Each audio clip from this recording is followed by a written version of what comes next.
ఆదికాండము 31వ అధ్యాయము రెండవ భాగాన్ని మనం ఈరోజు ధ్యానించబోతున్నాం. మరి ముందు క్లాస్లో 31వ అధ్యాయము 16వ వచనం వరకు మనము ధ్యానించాం. ఈ మొదటి వచనం నుంచి 16వ వచనంలోకి ఏం ధ్యానించాము? మరి మునుపటి అధ్యాయములో చివరిలో యాకోబు లాబాను కంటే ఆస్తిపడయ్యాడు.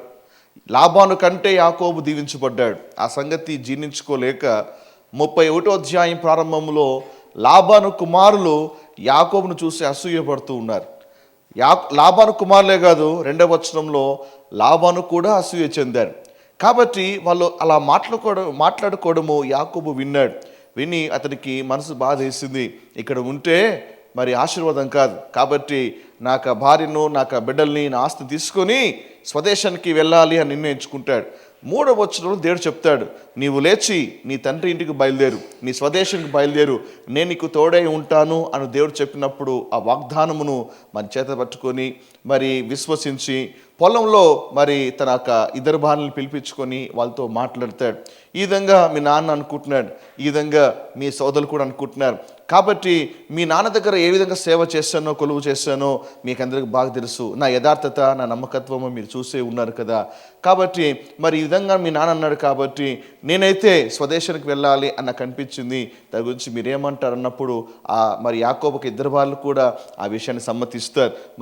మరి మీతోనే మేము ఉంటాము అన్న సమ్మతిని తెలియపరుస్తాడు. ఎప్పుడైతే ఇద్దరు వాళ్ళు కూడా ఆ ఒక విషయాన్ని సమ్మతిని తెలియపరుస్తారో యాకోబు వెంటనే తనకున్నటువంటి అన్నీ కూడా మరి ప్యాక్ చేసుకొని యాకోబు బయలుదేరుతాడు. 17వ వచనం నుంచి 21వ వచనంలో యాకోబు లాబాను ఇంటి నుంచి బయలుదేరట గురించి రాయబడి ఉంది. 17వ వచనం నుంచి నేను చదువుతున్నాను.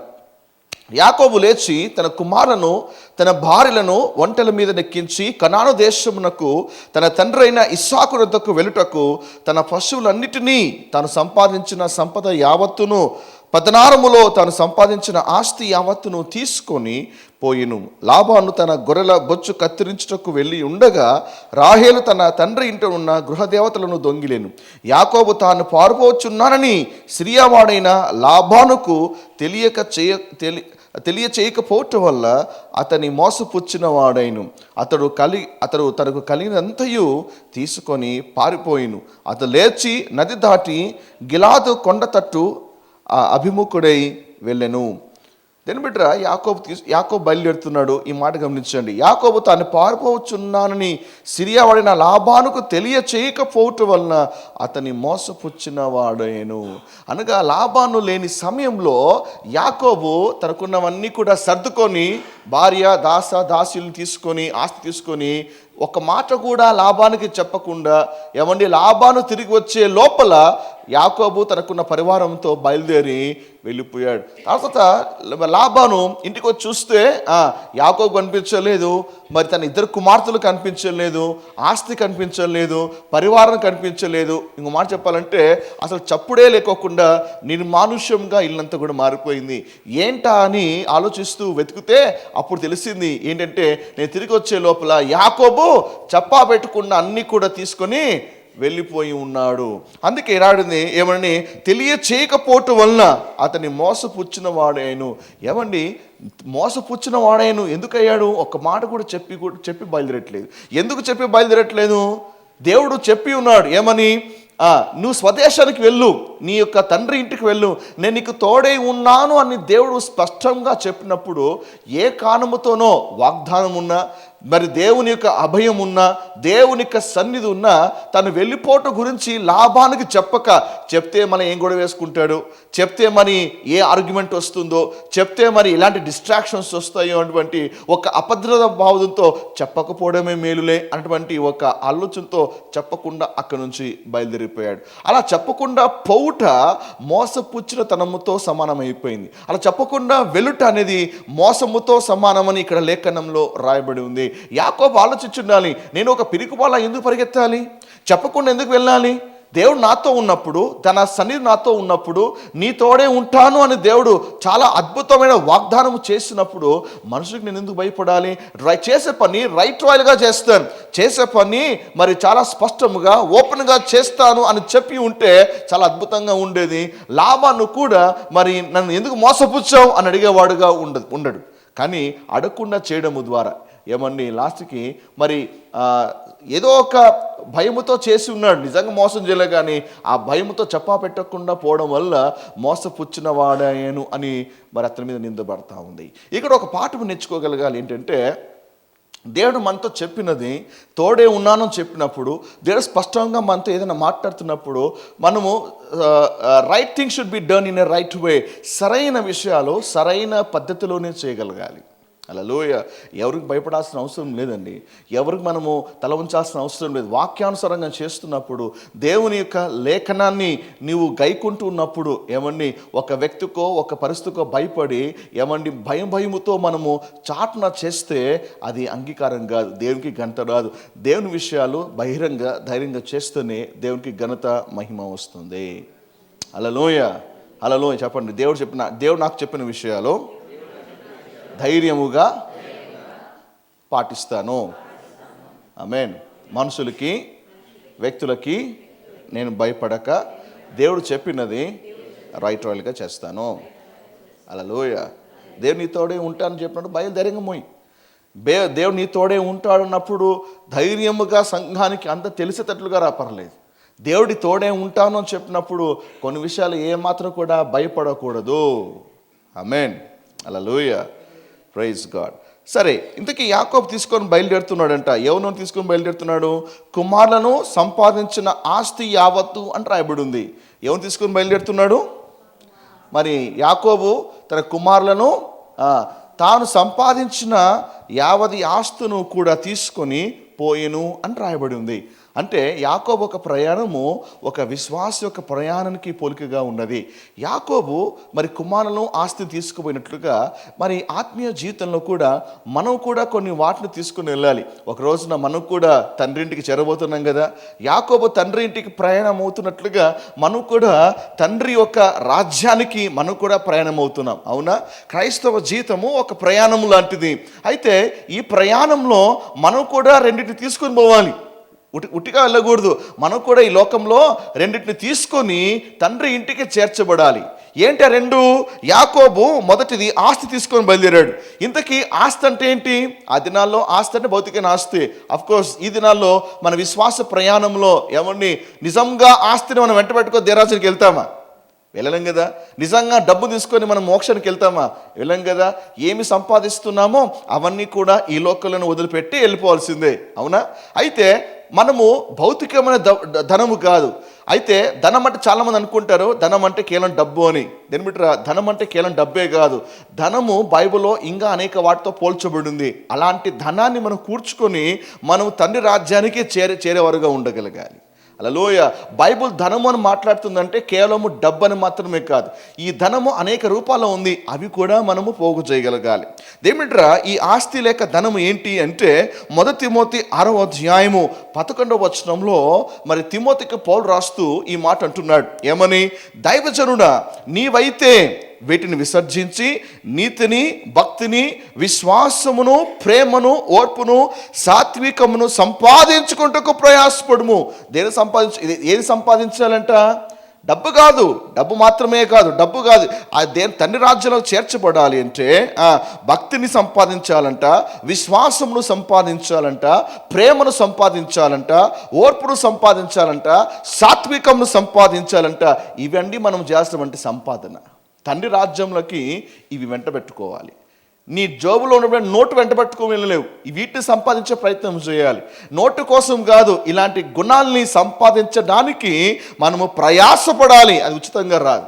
డబ్బు కోసం ఎలాగ ప్రయాసపడతావో ఈ గుణాలు అటువంటి ఒక ధనాన్ని నువ్వు సంపాదించడము మొదలుపెట్టాలి. హల్లెలూయా. అలాగే మీరు కింది వచనం చదవాలి. అలాగే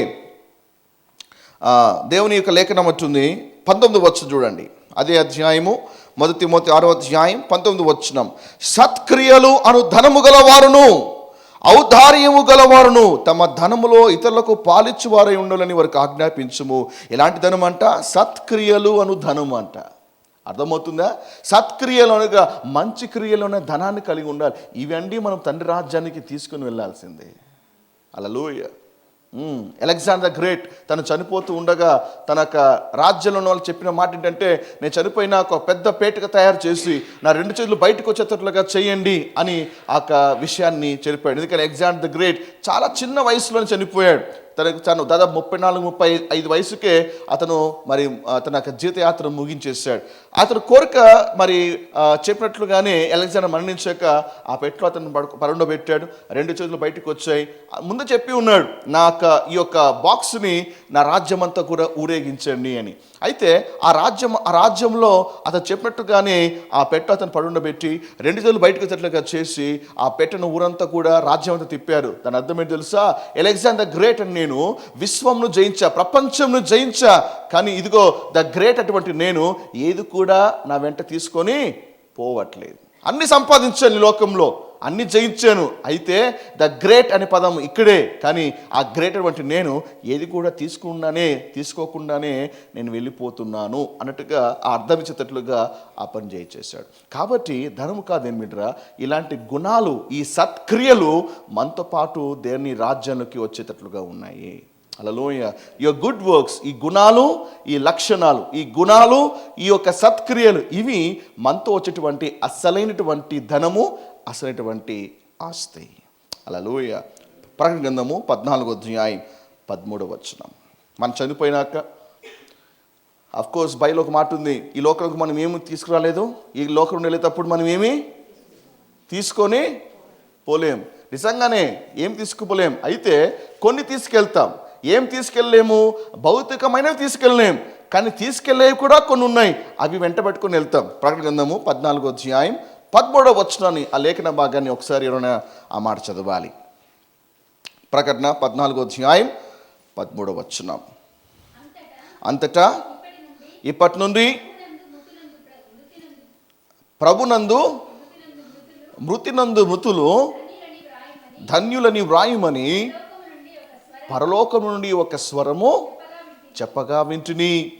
నిజమే, వారు తమ ప్రయాసములో మాని విశ్రాంతి పొందుదురు, వారి క్రియలు వారి వెంట పోవును. గమనిస్తున్నారా? చాలు, వారి క్రియలు. నిజమే, ఈ లోకం నుంచి మనం ఏమి తీయలేదు, ఈ లోకం నుంచి మనం ఏమి కూడా తీసుకోపోలేదు. అయితే అది భౌతికమైన వాటికి సంబంధించినది. అయితే కొన్ని తీసుకుని వెళ్తామండి. ఏం తీసుకెళ్తామంట? వారి క్రియలు, వారు చేసేటువంటి క్రియలు, ఆ మంచి క్రియలు, సత్క్రియలు అని ధనము అని ఇంతకుముందు చదివాం కదా, ఆ మంచి క్రియలు అని. అంతకుముందు ఏం చదివాము? మంచి గుణాలు. ఈ గుణాలు మనం చేసేటువంటి మంచి క్రియలట, అవి మనతో పాటే మోక్షానికి రాబోతున్నాయట, మనతో పాటు అవి దేవుని రాజ్యానికి రాబోతున్నాయంట. ఇది అండి, ఇలాంటి ఆస్తిని, ఇలాంటి ధనాన్ని తీసుకునే మన దేవుని రాజ్యానికి మనం వెళ్ళగలగాలి. హల్లెలూయా. కాబట్టి ఈ లోకయాత్రలో భౌతికమైన ధనము కంటే ఈ యొక్క గుణమనే ధనాన్ని, సత్క్రియలటువంటి ధనాన్ని మనం పోగు చేసుకొని అప్పుడు మన తండ్రి రాజ్యంలోకి మనం ప్రవేశించగలగాలి. హల్లెలూయా. ఈ లోకంలో ధనవంతుడై ఉన్నవాడు ఆ లోకంలో దేవుని రాజ్యంలో ఏమీ లేనివాడుగా నిలబడచ్చు. ఎందుకంటే వాడు ఇహలోకంలో ధనం కూర్చుకున్నాడు కానీ మోక్ష మార్గంలో ధనం కూర్చుకోలేకపోయాడు. ఇహలోకంలో ధనాన్ని పోగు చేసుకున్నాడు కానీ అసలైనటువంటి ధనాన్ని పోగు చేయలేకపోయాడు. కాబట్టి అలాంటి వాడు రక్షించబడిన మోక్షానికి వచ్చినప్పుడు, దేవుని రాజ్యంలో అడుగుపెట్టినప్పుడు వాడు ఎక్కడో పరలోకపు ద్వారం దగ్గర ఎక్కడో నిలబడి ఉంటాడు. అందరూ కూడా తండ్రి సింహాసనం దగ్గర అనేక బహుమానాలు తీసుకుంటూ ఉంటారు. వారి క్రియలు బట్టి, వారి మంచి పనులు బట్టి, వారి గుణాలు బట్టి అనేకలు ముందుకు వచ్చి బహుమానాలు తీసుకుంటూ ఉంటారు. అనేక దేవదూతలు బహుశా ఫోటోలు తీస్తూ ఉంటారు. అనేకలు చప్పట్లు కొడతా ఉంటారు. దేవుని సింహాసనం ఎదుట ఉండేటువంటి భాగ్యము దేవుడిస్తాడు. తన సింహాసనం మీద కూర్చుండబెట్టే భాగ్యం దేవుడిస్తాడు. వారి క్రియలు చెప్పే దేవుడు బహుమానం ఇస్తున్నప్పుడు ఇలాంటి వాళ్ళు ఎక్కడో ఆ చివర నిలబడి ఊరికే చూస్తూ ఉంటారు. కారణం ఏమంటే అసలైన ధనాన్ని దేవుని రాజ్యానికి మోసుకొని రాలేకపోయారు. కాబట్టి ఆమేన్. ఆత్మీయమైన ధనాన్ని సమకూర్చుకునే జ్ఞానాన్ని దేవుడు మనందరికీ అనుగ్రహించును కాక. హల్లెలూయా. అసలే ధనవంతుడో తెలుసా? అసలైన ధనవంతుడు తెలుసా? ఇలాంటి గుణాలు, ఇలాంటి మంచి క్రియలు కలిగినవాడు అసలైన ధనవంతుడు. అర్థమైందా? ఈ లోకంలో హూ ఇస్ రిచ్ అనగానే చాలామంది ఒక మనసు మరి మెటీరియలిస్టిక్ మీద వెళ్తుంది. అనగా వాళ్ళ యొక్క ఆస్తిపాస్తులను బట్టి ధనవంతులు ఎంచుతూ ఉంటారు. ఏమండి, ధనం మాత్రమే, భౌతికమైన ధనం మాత్రమే కలిగిన వాడు అసలైన దరిద్రుడు. ఎందుకంటే అతనికి డబ్బు ఉంది కానీ అసలైన ధనము లేదు. ఇంకొక వ్యక్తికి ధనము, భౌతికమైన ధనం అంత లేకపోవచ్చు, కానీ ఆత్మీయమైన ధనము, గుణమైనటువంటి ధనము, మంచి క్రియలైనటువంటి ధనం కలిగి ఉన్నారు. వీళ్ళు నిజమైనటువంటి ధనవంతులు. హల్లెలూయా. ఎవరు చెప్పారు క్రైస్తవులు పేదవారని?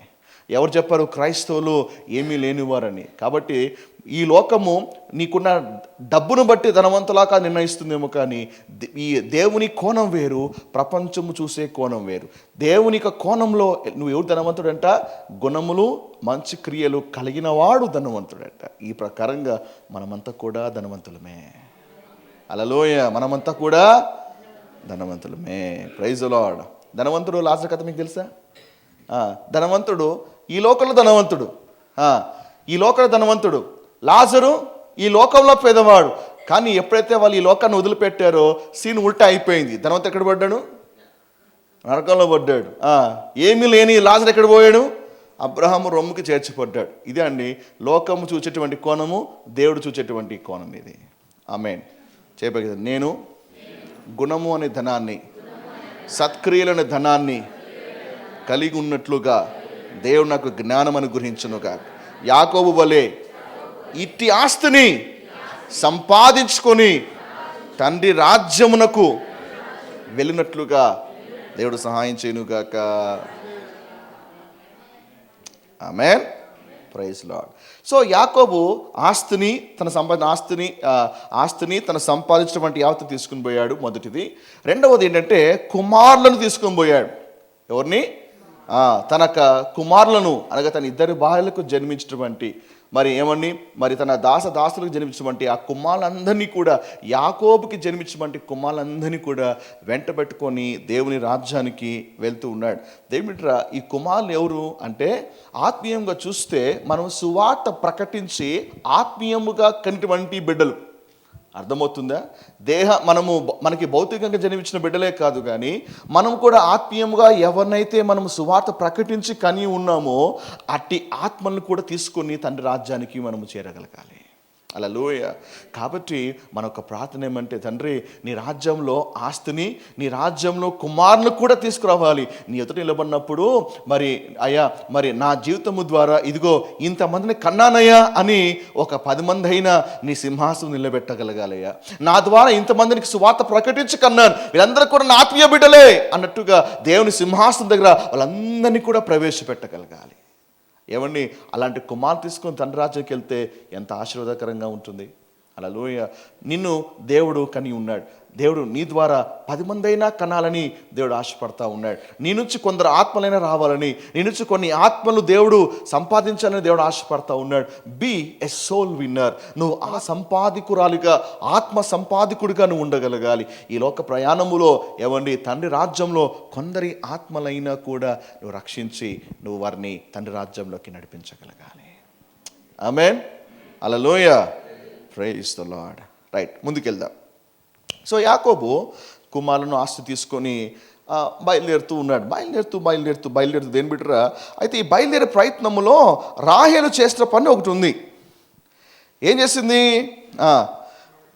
లాబాను తన గొర్రెల బొచ్చు కత్తిరించుటకు వెళ్ళి ఉండగా రాహేలు తన తండ్రి ఇంట గృహ దేవతలను దొంగిలెను. ఏం చేసింది? ఇంట్లో లేగానే రాహేలు చూసింది, ఇంట్లో లాబాను ఇంట్లో ఉన్నటువంటి గృహదేవతల్ని దొంగిలించింది. అసలు రాహేలు గృహదేవతలు దొంగిలించాల్సిన అవసరం ఏమొచ్చింది? వెళ్ళిపోయేటువంటి అమ్మాయి ఊరికి వెళ్ళిపోవచ్చు కదా. కానీ పోతూ ఇంట్లో ఉన్న వస్తువులన్నీ కూడా ఏమండి ఉడాయించేసింది. ఇంట్లో ఉన్న వస్తువులన్నీ కూడా సంచులోకి వేసేసింది. గృహదేవతల్ని ఏమని లగేజ్లో ప్యాక్ చేసుకుని సైలెంట్గా ఏమని యాకోబుతో బయలుదేరి వెళ్ళిపోయింది. అయితే రాహేలు ఎందుకు దొంగిలించిందో స్పష్టంగా ఖచ్చితమైన కారణం తెలియదు, కానీ నాకైతే 5 కారణాలు కనిపించాయి. ఈ 5 కారణంలో ఏదైనా అయి ఉండొచ్చు. ఈ 5 కారణాలు మేము ముందు ఉంచాలని ఆశపడతా ఉన్నాను. హల్లెలూయా. మొదటి కారణము దేని బిడ్డరా? ఈ యొక్క అయితే ఒకటి గమనించండి, ఏమండి దొంగతనము పాపం కాదా? ఎస్ అన్నాం, దొంగతనం పాపమా కదా? ఆ, యాకోబుతో ఉంది. యాకోబు ఒక భక్తి విశ్వాసములు కలిగి ఉన్నటువంటి రాహేలు, ఆత్మీయముగా ఉన్నటువంటి రాహేలు. ఏమండి, దేవుడు నీతో చెప్పిన ప్రకారంగా చేయమని అంత ఆత్మీయమైన జవాబిచ్చేటువంటి రాహేలు, దేవునికి ప్రార్థన చేసిన రాహేలు. ప్రార్థన చేసిందా? దేవుడు ఆమె మొర విన్నాడా? విన్నాడు. అంటే ఆమె భక్తి పర్రాలే కదా, విశ్వాసే కదా. మొరపెట్టి ప్రార్థన చేసి ఏమండి కుమారును పొందుకొనింది కదా రాహేలు. అలాంటి మంచి బిలీవరు దొంగతనం చేయడం ఏంటండి? అర్థమైందా? దొంగతనం అనేది తప్పు. దేమిట్రా, మరి ఒకప్పుడు ప్రార్థించినటువంటి రాహేలు ఇప్పుడు దొంగతనం చేస్తూ ఉంది. అంటే రక్షించబడిన క్యారెక్టర్ ఇంకా మార్పు చెందలే. రక్షించబడిన ఇంకా మా క్యారెక్టర్లో ఎక్కడో కొన్ని కరుకు వంటి కొన్ని గుణాలు ఆమెలో కనపడతా ఉన్నాయి. Saved but character is not proved. రక్షించబడింది, గుణములో ఇంకా కరుకు వంటి అనుభవాలు కలిగి ఉంటా ఉంది. దేని బిడ్డరా, మరి ఒక బిలీవరుగా ఉంటూ మనము భౌతికంగా ఎలాగా మనము ప్రవర్తించగలుగుతాం, ఆత్మీయులుగా ఉంటూ ఏమండి లోకస్తుల వల్ల ఎలా బిహేవ్ చేయగలుగుతాం. చాలామంది బిలీవర్స్ దే ఆర్ సేవ్డ్, కానీ చూస్తే లౌకికమైనటువంటి ఏమండి లోకస్తుల వల్లే ప్రవర్తిస్తూ ఉంటారు. వాళ్ళు రెండు నేచర్స్ ఉంటాయి, స్పిరిచువల్ నేచర్ ఉంటుంది, లౌకికమైన నేచర్ కూడా ఉంటుంది. ఇంట ఉన్నటువంటి గృహదేవతల్ని దొంగిలించింది అంటే ఆత్మీయురాలే, కానీ ఇంకా లోపల లౌకికమైనటువంటి గుణము, లోకమనే గుణాన్ని ఇంకా ఆమె పోగొట్టుకోలేదు. దొంగతనము పాపము అయితే నమ్మింది, ప్రార్థన చేస్తూ ఉంది, మరొక పక్కన లోకస్తుల వలె ప్రవర్తిస్తూ ఉంది. ఏమిట్రా, ఇట్లాంటి నేచర్ చాలా భయంకరమైంది. అనేక విశ్వాసులో ఈ రెండు రకాల నేచర్స్ ఉంటాయి. పైకి భక్తులుగా ఉంటారు, కానీ లోపల లోకస్తుల యొక్క నైజము కలిగి ఉంటారు. ఇది చాలా ప్రమాదకరమైంది. బైబిల్ చూసినట్టయితే గల్తీ 3వ అధ్యాయము 3వ వచనంలో పౌలు ఈ విధంగా గల్తీ సంఘాన్ని హెచ్చరిస్తూ ఉన్నాడు. గల్తీ 3వ అధ్యాయము 3వ వచనంలో ఏమని, మీరింత అవివేకులైతిరా, మొదట ఆత్మానుసారముగా ఆరంభించి ఇప్పుడు శరీరానుసారముగా పరిపూర్ణవుదురా. అంటే మొదట ఏం చేస్తున్నారు? ఆత్మానుసారముగా మొదలుపెట్టారు, ఇప్పుడు శరీరానుసారంగా పరిగెడతా ఉన్నారు. చాలామంది బిలీవర్స్ కూడా ఇలాగే ఉంటారు. ఫస్ట్ ఎంతో స్పిరిచువల్గా ఉంటారు, రాను రాను ఏమవుతుంది, పైకి భక్తుల పనులు బయటికి బయలుదేరుతుంటారు, బయటికి ఆరాధన చేస్తుంటారు, బయటికి సంఘానికి వస్తుంటారు, కానీ అసలుగా లోపల ఏంటంటే శరీరానుసారముగా పరిగెడతా ఉంటారు. ఇలాంటి నేచర్ చాలా భయంకరమైంది. దేవుడిరా, మనం భక్తి చేసామంటే మన భక్తి మన క్యారెక్టర్ రెండు మ్యాచ్ అవ్వాలి. మన భక్తి మన యొక్క వ్యక్తిత్వము రెండు కూడా మ్యాచ్ అవ్వాలి. అంతేగాని బయటికి మాత్రం భక్తి చేస్తూ లోపల ఒక జీవితము, ద్వంద్వ జీవితాన్ని ఎప్పుడు కూడా మనము కలిగి ఉండకూడదు. ముఖ్యంగా క్రైస్తవులు అయినాక, ప్రభు నమ్ముకున్నాక దొంగిలుట అనేది భయంకరమైనటువంటి పాపం. అది ఏమండి, దొంగతనము చేసేవాడు మారు మనస్సు పొందిన తర్వాత ఆ పనిని మానేయాలి, ఆ పనిని దాన్ని వదిలేయాలి. అది ఎలాంటి దొంగతనమైనా సరే, అది బ్యాంకుల్లో లూటి చేయడమే కాదు, ఇంట్లో చిన్న చిన్న వస్తువులు కావచ్చు, లేదంటే ఇంకొక వస్తువు కావచ్చు, లేకపోతే అల్పమైనవి కావచ్చు, ఏదైనా కానీ కాక దొంగతనమే. ఆ నేచర్ని మానివేయాలి. అందుకే ఎఫెసీ 4వ అధ్యాయము 28వ వచనంలో పౌలు ఈ విధంగా హెచ్చరిస్తున్నాడు. ఏమని, దొంగిలి వారు ఇక మీదట దొంగిలక అక్కరగల వానికి పంచిపెట్టుటకు వీలు కలుగు నిమిత్తము తన చేతులతో మంచి పని చేయ కష్టపడాలి. దొంగిల వారు, అయ్యా మరి దొంగిల వారు ఇప్పుడు మార్మస్ పొందారు కదా, ఇక మీదట ఏం చేయాలి? దొంగిలక్క అక్కరగల వానికి పంచిపెట్టుటకు వీలు ఉన్నట్లుగా. అంటే ఇప్పుడు మార్మస్ పొందావు, ఇప్పుడు ఎలాంటి నేచర్ రావాలి తెలుసా? 10 మందికి పంచిపెట్టేటట్లుగా నీ స్థాయి పెరగాలి. స్థాయి పెరగాలి ఏం చేయాలి? నీవు కష్టపడి పని చేయాలి. ఈరోజు క్రైస్తవ్యంలో చాలామంది ఏమని ఇలాంటి దొంగతనంలో పడిపోయేసి తమ క్యారెక్టర్ని పాడు చేసుకున్న వాళ్ళు చాలామంది ఉన్నారు. దేవుని అవమానపరిచే వాళ్ళు చాలామంది ఉన్నారు. ఏమండి, అనేకులు సంస్థల పేరిట, క్రైస్తవులే సంస్థ పేరిట లూటి చేసేవాళ్ళు, అనేకులు ఏమని ఎన్నో రకాలటువంటి ఆన్లైన్ మోసాలు పాల్పడేవాళ్ళు. వీళ్ళందరూ కూడా పేపర్లో చదివినప్పుడు వాళ్ళందరూ కూడా క్రైస్తవులని వారు పెట్టుకున్న పేరు బట్టి మనం అర్థం చేసుకోవచ్చు. ఆండ్రూస్ అంటారు, లేకపోతే మాథ్యూస్ అంటారు, లేకపోతే మరి మత్తీయ అంటారు, లేకపోతే ఇంకొకరు అంటారు. వీళ్ళందరూ కూడా క్రైస్తవ పేరు పెట్టుకున్న వాళ్ళే, కానీ పలు విధమైనటువంటి మోసమైన వల వేసి అనేకుల్ని మోసగించేటువంటి వాళ్ళే. ఏమండి, ప్రభులోకి వస్తే, ప్రభు మీద ఆధారపడితే మన పనిని దేవుడు దీవించడా, మన పనిని దేవుడు ఆశీర్వదించడా, మన పనిని దేవుడు ఏమని గొప్పగా ఎంచడా. హల్లెలూయా. సో దొంగతనము పాపము. So stealing is sin. Even చర్చిలో కానీ, దేవుని రాజ్యంలో కానీ, లేకపోతే ఏదైనా ఇంట్లో కానీ, నెవర్ స్టీల్ ఎనీథింగ్. ఆమేన్. పలుకు చెప్పండి, దొంగిలకూడదు, దొంగిలకూడదు, దొంగిలకూడదు. పాస్టర్ గారు మేమేం దొంగతనం చేయలేదు పాస్టర్ గారు. అయితే కొందరు తెలియకుండా చేసే దొంగతనాలు కొన్ని ఉన్నాయి. చెప్పమంటారా? మనలో చాలామంది తరచుగా చేస్తుంటాం, తరచుగా ఏంది ఎక్కువగా చేస్తుంటాం దొంగతనాలు. ఏం చెప్పనా, ఒక సీడీ అమ్మినప్పుడు ఆ సీడీ కొనాలి, కానీ దాన్ని కొనం, దాన్ని ఆన్లైన్లో ఎక్కడో డౌన్లోడ్ చేసుకోవడము, పక్కనోడో కొంటే దాని నుంచి కాపీ చేసుకోవడము, ఈ పైరసీ కాదా? అవునా కదా? దాన్ని ఏం చేయాలి? దానికి మూల్యము చెల్లించాలి. ఒక సీడీ కానీ, లేకపోతే ఏదైనా ఒక బుక్ కొన్నప్పుడు దాన్ని జిరాక్సులు చేయడాలు కానీ, లేదా దాన్ని ఏమని ఆ ఒరిజినల్స్ అందుబాటులో ఉన్నా దాన్ని డూప్లికేట్ చేసి 10 మందికి పంచడాలు కానీ, ఏమని మొబైల్లో ఏమైనా షేరిట్లో కానీ, లేకపోతే బ్లూటూత్లో ట్రాన్స్ఫర్ చేయడాలు కానీ, ఒకసారి ఆలోచించగలగాలి. ఏమంటే మరి అది ఒరిజినల్స్ ఉన్నప్పుడు కూడా నేను కాపీ చేసుకుంటున్నాను అంటే చెప్పండి, దొంగతనం కాదా? హల్లెలూయా. ఎంతోమంది దాని మీద ఖర్చు పెట్టి ఉంటారు, ఎంతో కష్టపడి ఒక సీడ్ని బయట తీసుకొచ్చి ఉంటారు, ఎంతోమంది కష్టపడి దాని మీద ప్రయాసపడి దాన్ని అందుబాటులో తీసుకొచ్చిన తర్వాత ఏమండి ఒక తీసుకొని 10 మంది దాన్ని ఫ్రీగా షేర్ చేయడం ద్వారా ఏమవుతుందంటే మరి ఒక వ్యక్తి యొక్క లాభాన్ని మనము దొంగిలించినట్లే. అందుకే మరి దాదాపు మీరు ఏం చేయాలంటే ఒరిజినల్స్ని మీరు తీసుకోవడానికి ప్రయత్నం చేయగలగాలి. హల్లెలూయా. మనకి దేవుడు స్తోమత ఇచ్చాడు, దేవుడు మనకు ఆధిక్యత ఇచ్చాడు. నీ లిమిట్స్లో try to buy the originals. So ఒరిజినల్స్ని మీరు కొనడానికి మీరు ప్రయత్నం చేయగలగాలి. ఆమేన్. సో ఆన్లైన్ పైరసీలు కానీ, లేకపోతే ఇలాంటి ఒక వీడియోస్ కానీ, బుక్స్ కానీ, ఏమండి మీరు ఎక్కడైనా వెళ్ళినా కూడా మా ఫ్రెండ్ దొరికిందా, ఓకే నేను కాపీ చేసుకుంటాను, లేకపోతే ఆశ పనులే. ఒక వీడియో చూసా, ఓకే ఇది ఫ్రీగా నెట్లో దొరుకుతుందేమో, okay let me try. Of course అలా కూడా దొరికిపోతాయి. కానీ దావీదు ఒక మాట అన్నాడు, వెళ్ళ ఇయ్యకయ్యే నేను యెహోవాకి ఏమీ కూడా. దొంగిలుట అనేది పాపం. కాబట్టి అయితే ఎందుకు దొంగతనం చేసిందో కొన్ని కారణాలు చెప్తాను. ఈ కారణాల్లో ఏదైనా ఒకటి కావచ్చు. ఓకే, మొదటిది ఏంటంటే, అంటే ఈ దొంగతనం చేసింది కూడా భర్త కూడా తెలియకుండా దొంగతనం చేసిందంటే ఎంత టాలెంటెడ్ చూడండి. భర్త కూడా ఈమె లటకన్ బ్యాగ్లోకి లగేజ్ ప్యాక్ చేసుకుంది, కానీ గృహదేవత దొంగలు ఇచ్చిన సంగతి యాకోబు కూడా తెలియదు. ఏమంటే భర్త తెలియకుండా దాచిపెట్టడాలు, భర్త తెలియకుండా దోచుకోవడాలు ఎంత భయంకరమైన పాపం అదే. ఏమండి ఓపెన్గా ఉంటేనే ఆశీర్వాదం. మనం ఎప్పుడు యథార్థంగా ఉంటే దేవుడు దాన్ని దీవించేవాడుగా ఉన్నాడు. హల్లెలూయా. సో కాబట్టి భార్య భర్త మధ్య దాపరికాలు, సీక్రెట్స్ అనేది ఉండకూడదు. సో ఎంతగా ఓపెన్గా ఉంటే ఇద్దరి మధ్య ఉన్నటువంటి రిలేషన్ అంత బలపరచబడుతుంది. ఎప్పుడైతే సీక్రెట్ మెయింటైన్ చేస్తామో ఏమంటే ఆ సీక్రెట్లోనే దురాత్మ ఎక్కువగా పనిచేసే అవకాశం ఉంది.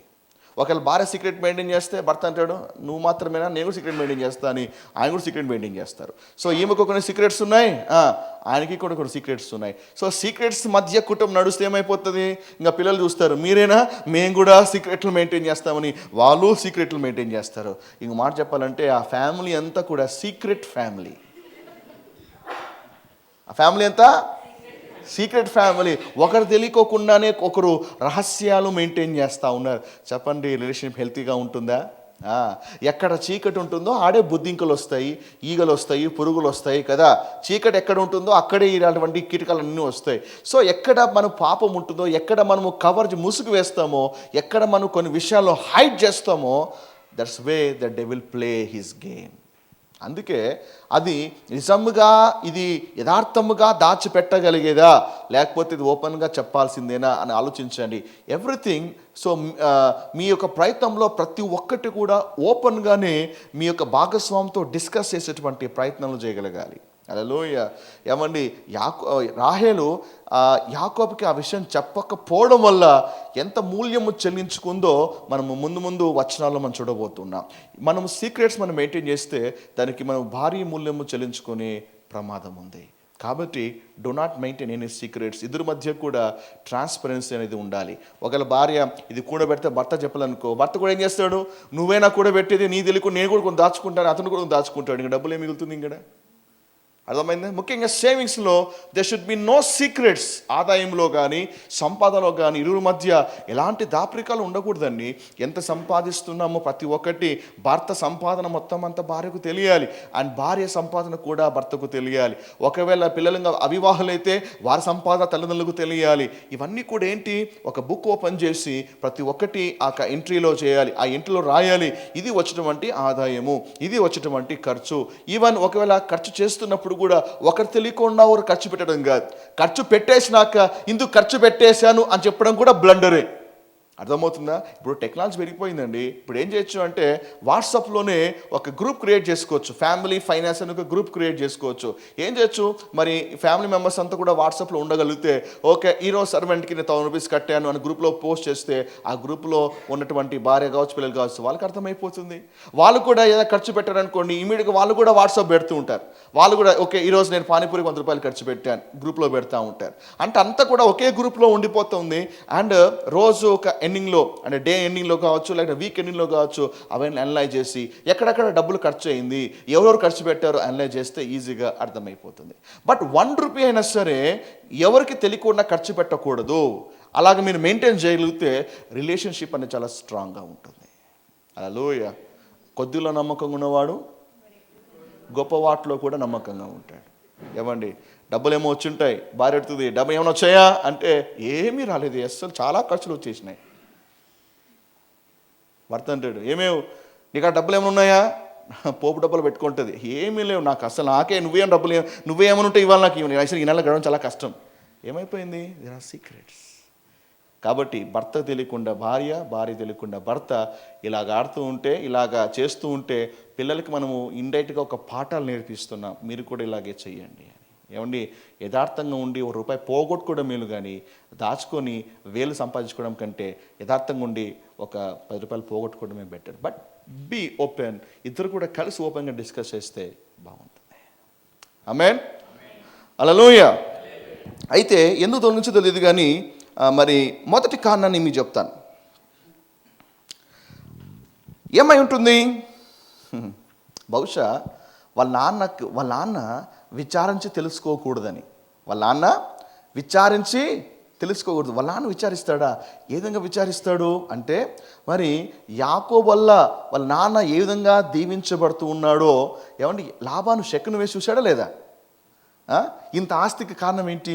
ఇంతగా యాకోబు ఇంత ఆస్తి పెరిగింది, ఐశ్వర్యం పెరిగింది, పశువులు వచ్చాయి, ఇవన్నీ కూడా వచ్చేసాయి, ఏమై ఉంటుందా అని లాబాను షెక్కును వేసినప్పుడు అర్థమైంది ఇదంతా కూడా యాకోబు వల్లే వచ్చిందని. అంటే యాకోబు వల్ల వచ్చిందని తెలుసుకున్నటువంటి లాబాను ఒకవేళ మేము ఇప్పుడు చెప్పబెట్టుకుని వెళ్ళిపోయాం కదా, ఇప్పుడు కూడా షెక్కును వేసి మేము ఎక్కడ ఉంటామో తెలుసుకోలేడా?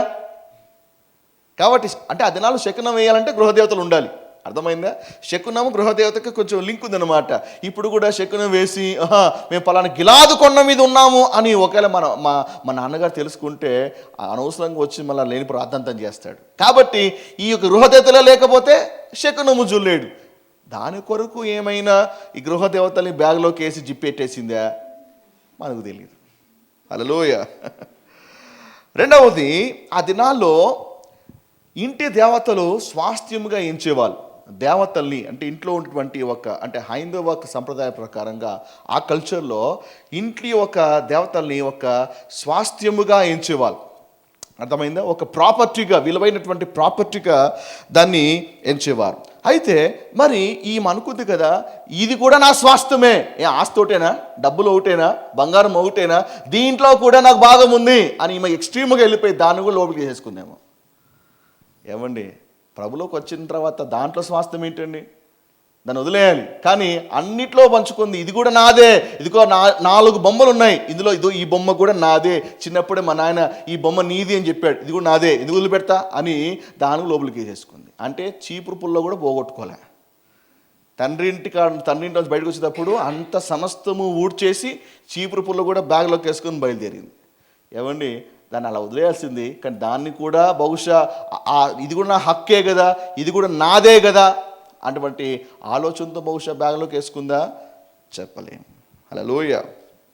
అయితే మరి ఈ యొక్క జూవిష్ కల్చర్, యూదుల కల్చర్ ప్రకారంగా ఎందుకు వాళ్ళు ఆ రాహేలు ఆ విధంగా చేసి ఉందని యూదులు ఎందుకు నమ్ముతారంటే లాబాను విగ్రహారధికుడు వీళ్ళేమో నమ్మారు. రాహేలు లేయ యాకోబుతో ఉన్నారు కాబట్టి ఇరువురు ప్రార్థన చేశారు, వాళ్ళ మొర దేవుడు విన్నాడు. So they both became believers, ఎవరు రాహేలు లేయ. అయితే వాళ్ళ నాన్న ఇంకా విగ్రహారాధనలోనే ఉన్నాడు కాబట్టి రాహేలు అంది కదా అనుకుంది, మరి ఈ విగ్రహాలు ఇంట్లోనే ఉండిపోతే మా నాన్న విగ్రహారాధన మానేడు కాబట్టి ఇవి కూడా నాతో పాటు తీసుకెళ్ళిపోతే విగ్రహాలు లేకపోతే విగ్రహారం ఉండదు కదా, కాబట్టి ఈ రీతికైనా మా నాన్న విగ్రహారాధన మానేస్తాడేమో అనే ఉద్దేశంతో రాహేల్ అవన్నీ కూడా బ్యాగ్లోకి వేసుకొని తీసుకుపోయి ఉన్నది అనేది యూదుల యొక్క అభిప్రాయం. మేబీ అది కూడా ఒక కారణమై ఉండొచ్చేమో అని అనిపిస్తుంది. బట్ మొత్తానికి ఎందుకు ఎగ్జాక్ట్గా ఎందుకు తీసినది అనేది మనం పల్లవ రాజ్యానికి వెళ్తే అక్కడ అర్థమవుతుంది. హల్లెలూయా దీవించబడుతున్నారా? Praise God. రైట్, 22వ వచనం నుంచి 24వ వచనం వరకు, 22వ వచనం నుంచి 24వ వచనం వరకు. యాకోబు పారిపోయినని 3వ దినమున లాబానుకు తెలుపబడెను. అతడు తన బంధువులను వెంటబెట్టుకొని 7 దినముల ప్రయాణమంత దూరము అతన్ని తరుముకొని పోయి గిలాదు కొండ మీద అతన్ని కలుసుకొనెను. ఆ రాత్రి స్వప్నమందు దేవుడు సిరియావాడైన లాబాను నద్దకు వచ్చి, నీవు యాకోబుతో మంచిగాని చెడ్డగాని పలుకకుము, జాగ్రత్త సుమి అని అతనితో చెప్పాను. కాబట్టి గిలాదు కొండ మీదకి చేరుకున్నారు యాకోబు వాళ్ళక పరివారం అంతా. ఆ సంగతి లాబాను తెలుసుకుంటాడు, తన కుటుంబం పరివారముతో బయలుదేరుతున్నాడు. అయితే బయలుదేరకంటే ముందుగానే స్వప్నమందు దేవుని చేత గద్దించబడుతున్నాడు. ఏమని? యాకోబుతో మంచిగాని చెడ్డగాని పలుకకుము అంటే బహుశా కీడు తలపెట్టాలని అనుకున్నాడు లాబాను. ఏమైనా చెయ్యాలి, నా ఇంట్లో అటువంటి వస్తువులు దొంగతనం చేస్తాడా, చెప్పా పెట్టకుండా బయలుదేరుతాడా, మరి నా సొంత కుమార్తెలు కూడా తీసుకొని బయలుదేరుతాడు, కనీసము మరి ఎథిక్స్ కూడా లేకుండా వెళ్ళిపోయాడు, కాబట్టి I should teach him a lesson అన్నటువంటి ప్రతీకారంతో రగులుతూ వెళ్ళాలని అనుకున్నాడేమో. అయితే దేవుడు ముందే గద్దిస్తున్నాడు, బీ కేర్ఫుల్, యాకోబుతో మాట్లాడేటప్పుడు మంచిగా కానీ చెడ్డ కానీ. దేవుడు మనతో ఉంటే మనకు కీడు తలపెట్టే వాళ్ళని దేవుడే డీల్ చేస్తాడు. దేవుడు మనతో ఉంటే, మన పక్షంగా ఉంటే, దేవుని యొక్క మాటకు విధేయుడై నువ్వు ప్రయాణం చేస్తూ ఉంటే, ఈ ప్రయత్నంలో ఒకవేళ ఎవరైనా కీడు తలపెట్టాలన్నా, శాపాలు పెట్టాలన్నా, ఏమండి ఒకవేళ మన నాశనమును వాళ్ళు కోరుతున్న వారైనా సరే, ఎలాంటి వాళ్ళైనా సరే దేవుడే వారితో మాట్లాడి వారిని గద్దించబడగా ఉన్నాడు. లాబాను అవిశ్వాసి అండి, కానీ దేవుడు మాట్లాడలేదా? లాబాను దేవుడు ఎరగనివాడు, కానీ ఆ స్వప్నం ముందు దేవుడు లాబానుతో మాట్లాడలేదా? మునుపు అధ్యాయాలు చూసాం, అబీమెలెకు రాజు కదా, అతను కూడా అన్యుడే, దేవుడు మాట్లాడలేదా? అబ్రహాము కూడా మరి ఐగుప్తుకి వెళ్ళినప్పుడు ఆ ఐగుప్తు రాజుతో దేవుడు మాట్లాడలేదా? సో వీళ్ళందరూ కూడా అన్యులు అయినప్పటికీ దేవుడు వాళ్ళతో మాట్లాడి వాళ్ళని గద్దించి వాళ్ళ యొక్క భావాల్ని, వాళ్ళ అభిప్రాయాలను దేవుడు మార్చివేశాడు. ఇన్ ద సేమ్ వే నీవు కూడా దేవుని యొక్క మార్గంలో నువ్వు నడుస్తూ ఉన్నప్పుడు ఇలాంటి వ్యక్తులు నీ జీవితంలో ఉన్నప్పటికీ కూడా దేవుడే వాళ్ళతో మాట్లాడి వాళ్ళ మనసులు మార్చేవాడుగా ఉంటాడు. శపిద్దామని వచ్చేవాళ్ళు నిన్ను బ్లెస్ చేసి వెళ్ళిపోతారు. నిన్ను కిందకి పడేయాలని అనుకునే వాళ్ళు నీకు ఎలా హెల్ప్ చేద్దామని ఆలోచిస్తూ ఉంటారు. హల్లెలూయా. నీ నుంచి ఎలాగ లాక్కోవాలి అని ఆలోచిస్తున్న వాళ్ళు తద్వారా వాళ్ళే వచ్చి నిన్ను బ్లెస్ చేసి వాళ్ళు వెళ్ళిపోయేవారుగా ఉన్నారు. హల్లెలూయా. ఇలాంటి వాళ్ళు డైరెక్ట్గా చెప్పకపోయినా వాళ్ళ హృదయంలో కార్యము జరిగి ఉండవచ్చు. అలాంటి వాళ్ళు చూసినప్పుడు నువ్వే ఆశ్చర్యం, ఏంటి ఇంత యాంటీగా ఉన్న వ్యక్తి సడన్గా ఎలా మారిపోయాడు? నువ్వు మార్చలే, దేవుడే మార్చాడు. నీకెంత వ్యతిరేకంగా ఉన్నటువంటి నీ కొలీగ్ సడన్గా నీ ఫ్రెండ్ అయిపోయింది, సడన్గా నీ ఫేవర్ అయిపోయింది, నీ బాసు, నీ సుపీరియర్, నీవంటే అసలు ఏమాత్రం కూడా పడదు, అలాంటి వ్యక్తి నీకు పూర్తిగా ఫేవర్గా మార్చబడ్డాడు. కారణం ఏంటి? ఎందుకంటే నువ్వు దేవుని మార్గంలో నడుస్తున్నావు. దేవుని మాటకు లోబడి ఆయన మార్గంలో నడుస్తున్న వాళ్ళకి దేవుడే కాపుదలుగా ఉంటాడు. హల్లెలూయా. మనం తెలియకోకుండా దేవుడు అలాంటి వాళ్ళని డీల్ చేసేవాడుగా ఉంటాడు. 25 నుంచి 29 వచనాలు. లాబాను యాకోబును కలుసుకొనెను. యాకోబు తన గుడారము ఆ కొండ మీద వేసుకొని ఉండెను. లాబాను తన బంధువులతో గిలాదు కొండ మీద గుడారం వేసుకునేను. అప్పుడు లాబాను యాకోబుతో, నీవేమి చేసితివి? నన్ను మోసపుచ్చి కత్తితో చెరపట్టబడిన వారి వలె నా కుమార్తెను కొనిపోనేలా? నీవు నాకు చెప్పక రహస్యముగా పారిపోయి నన్ను మోసపుచ్చితివేలా? సంభ్రముతోనూ పాటలతోనూ మద్దెలతో సితారతోనూ నిన్ను సాగనంపుదునే. అయితే నీవు నా కుమారులను నా కుమార్తెలను నన్ను ముద్దు పెట్టుకొనీయక పిచ్చి పట్టిట్లు చేసితివి. మీకు హాని చేయుటకు నా చేతనవును అయితే పోయిన రాత్రి మీ తండ్రి యొక్క దేవుడు నీవు యాకోబుతో మంచి కానీ చెడ్డ కానీ పలుకుకుము జాగ్రత్త సుమి అని నాతో చెప్పాను. కాబట్టి లాబాను నిలదీస్తూ ఉన్నాడు, చెప్పకుండా ఎందుకు వెళ్ళిపోయావు, చెప్పకుండా ఇలాగ పారిపోయి ఎందుకు వచ్చావు అంటే యాకోబు తలదించుతూ ఉన్నాడు. ఎవరిని అన్యుడు ఇలా ముఖం మీద మాట్లాడితే మన ముఖం ఏమైపోను? ఒక అవిశ్వాసి దేవుడు ఎరగని వాడు ఇలా నిలదీస్తే ఎవరిని మన సిగ్గేమైపోను? అందుకే యాకోబు ఏం మాట్లాడలేకపోతున్నాడు. అన్నాడు కదా, నా అదే మాట స్ట్రైట్గా నాకు చెప్పి ఉనింటే ఇలా పారిపోయేవాడు కాకోకుండా నాట్యముతోనూ ఏమని మధ్యలతోనూ ఇలాగ మీకు ఒక మంచిగా పార్టీ చేసి విందు చేసి ఊరేగింపుగా పంపిస్తూ ఉంటే కదా, నన్ను అడిగి ఉంటే కష్టంగా అలా చేసి ఉండేవాడిని. కానీ మరి ఇలాగా పారిపోయేసి ఒక పిరికి వాళ్ళలాగా పారిపోయి వచ్చేసావేంటి అంటే యాకోబు తలదించుతూ ఉన్నాడు. మ్యాటర్ని స్ట్రైట్గా డీల్ చేయగలగాలి, మ్యాటర్ని నేరుగా ముఖాముఖిగా డీల్ చేయగలగాలి. మంచైనా చెడు అయినా లోపమైనా కష్టమైన ఎలాంటిదైనా సరే వ్యవహారం అనేది చాటుగా కాకుండా నేరుగా డీల్ చేయుట క్రైస్తవుని యొక్క ముఖ్య లక్షణము. హల్లెలూయ. రేపొద్దున ఎవరైనా నిలదీసి ఒక్క మాట చెప్పి ఉంటే ఇలా జరిగి ఉండేది కాదు కదా అని అంటే మనం తలదించాలి. నిజంగా లాబాను అలాగా పంపించే ఉద్దేశం ఉందో లేదో మనకు తెలియదు, కానీ ఒక లేకపోయినా అలా అన్నాడు అంటే యాకోబు నమ్మాల్సిందే. ఎందుకంటే యాకోబు ముందే చెప్పి ఉంటే ఈ లాబాను ఒక యథార్థత బయటపడేది.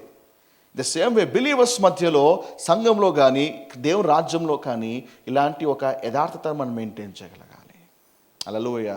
నాతో ఒక మాట చెప్పి ఉంటే, నువ్వు ఒక మాట ఇలా మొహమాట పడుతున్నావు కదా, ఇదే మాట అప్పుడే చెప్పి ఉంటే నేను ఎప్పుడో వదిలేస్తా అంటే కదా, ఈ మాట ఎప్పుడో నా నోటీస్ తీసుకొచ్చి ఉంటే కథ మరలా ఉంటుంది కదా. నా నోటీస్ తీసుకురాకుండా నువ్వు ఏంటేంటో చేసావేంటి, తెర వెనుకలా ఏంటేంటో చేసావేంటి, ఒక మాట నాతో చెప్తే సరిపోదా అంటే తలదించుతాం.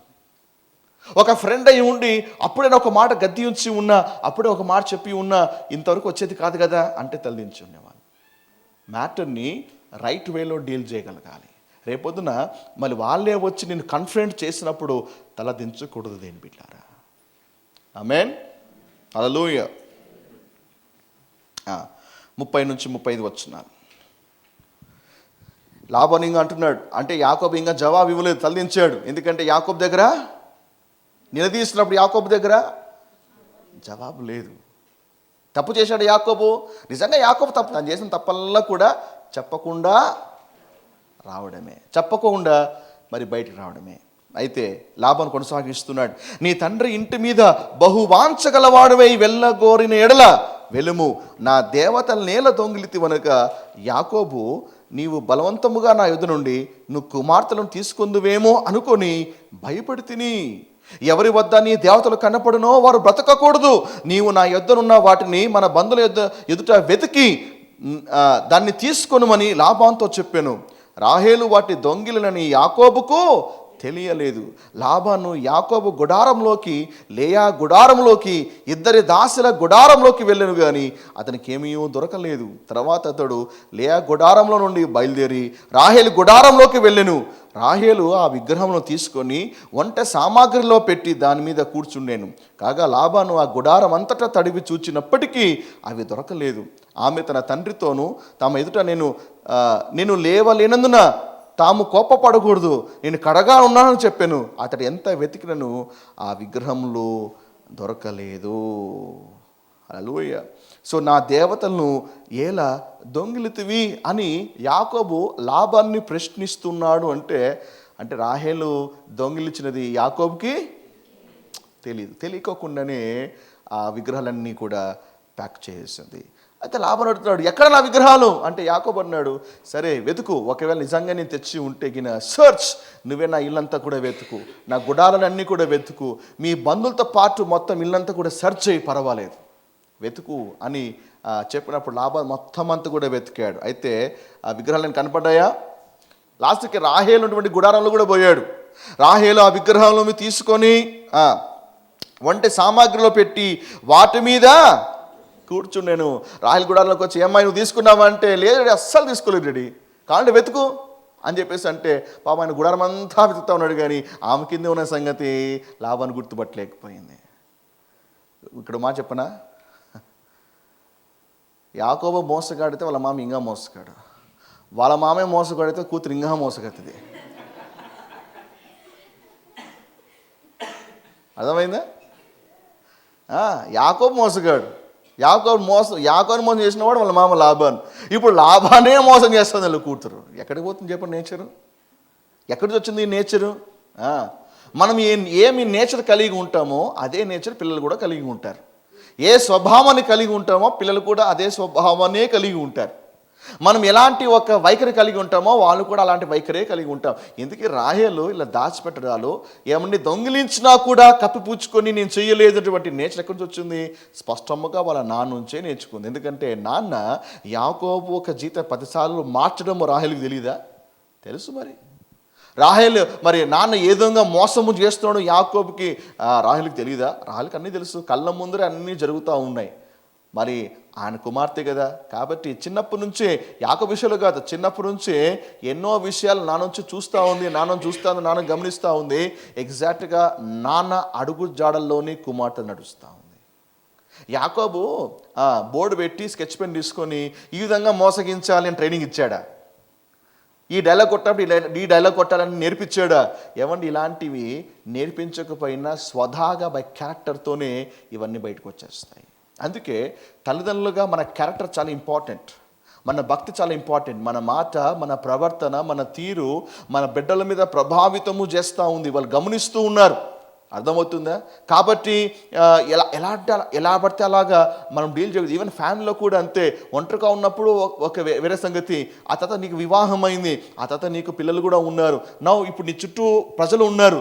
ఒక్క రాంగ్ డెసిషన్ అనేకులకి అనేక పాఠాలు నేర్పిస్తూ ఉంది. ఒక్క తప్పైనటువంటి రియాక్షను అనేకులకి ఏదో నేర్పిస్తూ ఉంది. మీ పిల్లల్ని నువ్వు వాచ్ చేస్తున్నారన్న సంగతి గమనించు.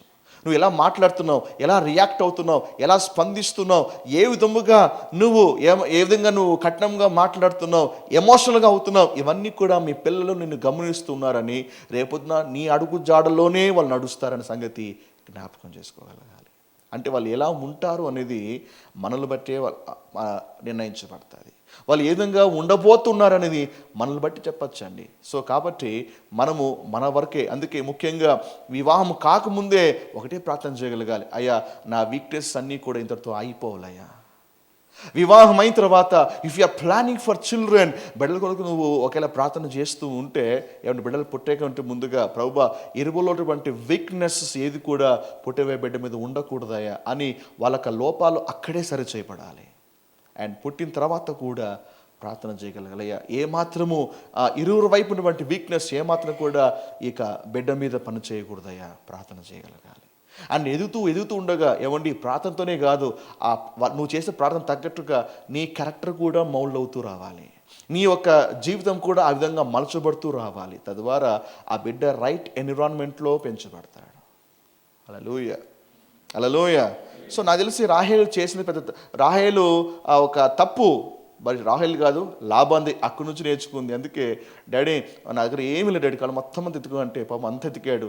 ఏమండి, అందరినీ మోసం చేసినటువంటి లాబాను నా కూతురే నన్ను మోసం చేసింది కదా అని గుర్తుపట్టలేకపోయాడు కదా.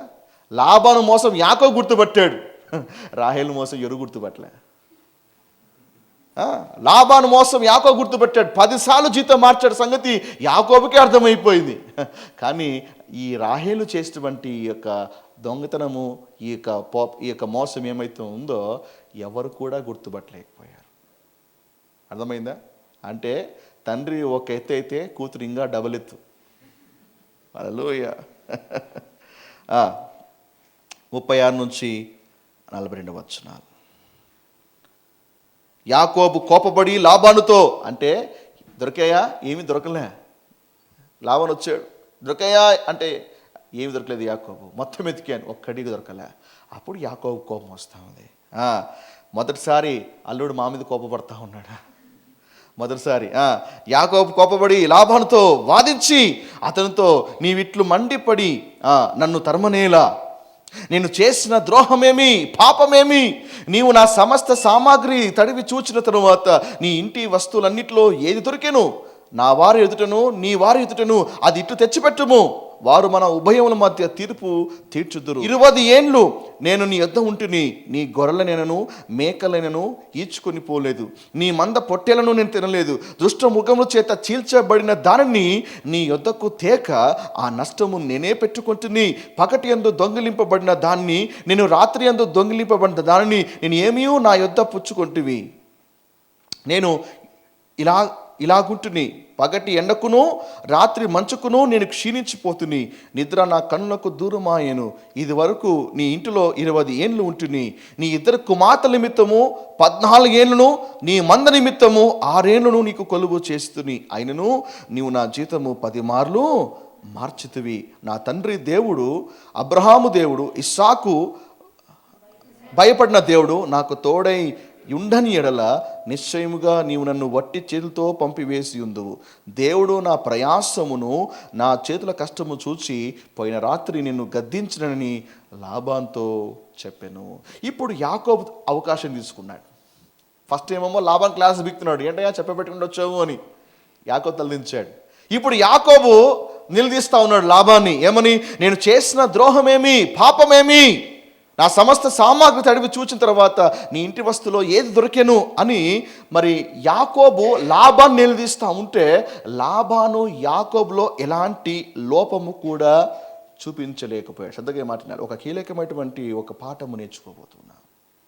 యాకోబు నిలదీస్తూ ఉన్నాడు, ఎక్కడ నేను తప్పు చేశానో, ఎక్కడ నేను దారి తప్పానో, ఎక్కడ నీ వస్తువు నా దగ్గర ఉందో నాకు చూపించు, అందరి ఎదుట ప్రవేశపెట్టు, మొత్తం నా గుడాలను మొత్తం వెతుకు కావాల్సి ఉంటే అని తెరిచిన పుస్తకంలాగా యాకోబు మాట్లాడుతూ ఉంటే, లాబాను అన్ని పరికించి అన్ని టెస్ట్ చేసిన యాకోబులో ఒక లోపం కూడా కనుగొనలేకపోయాడు.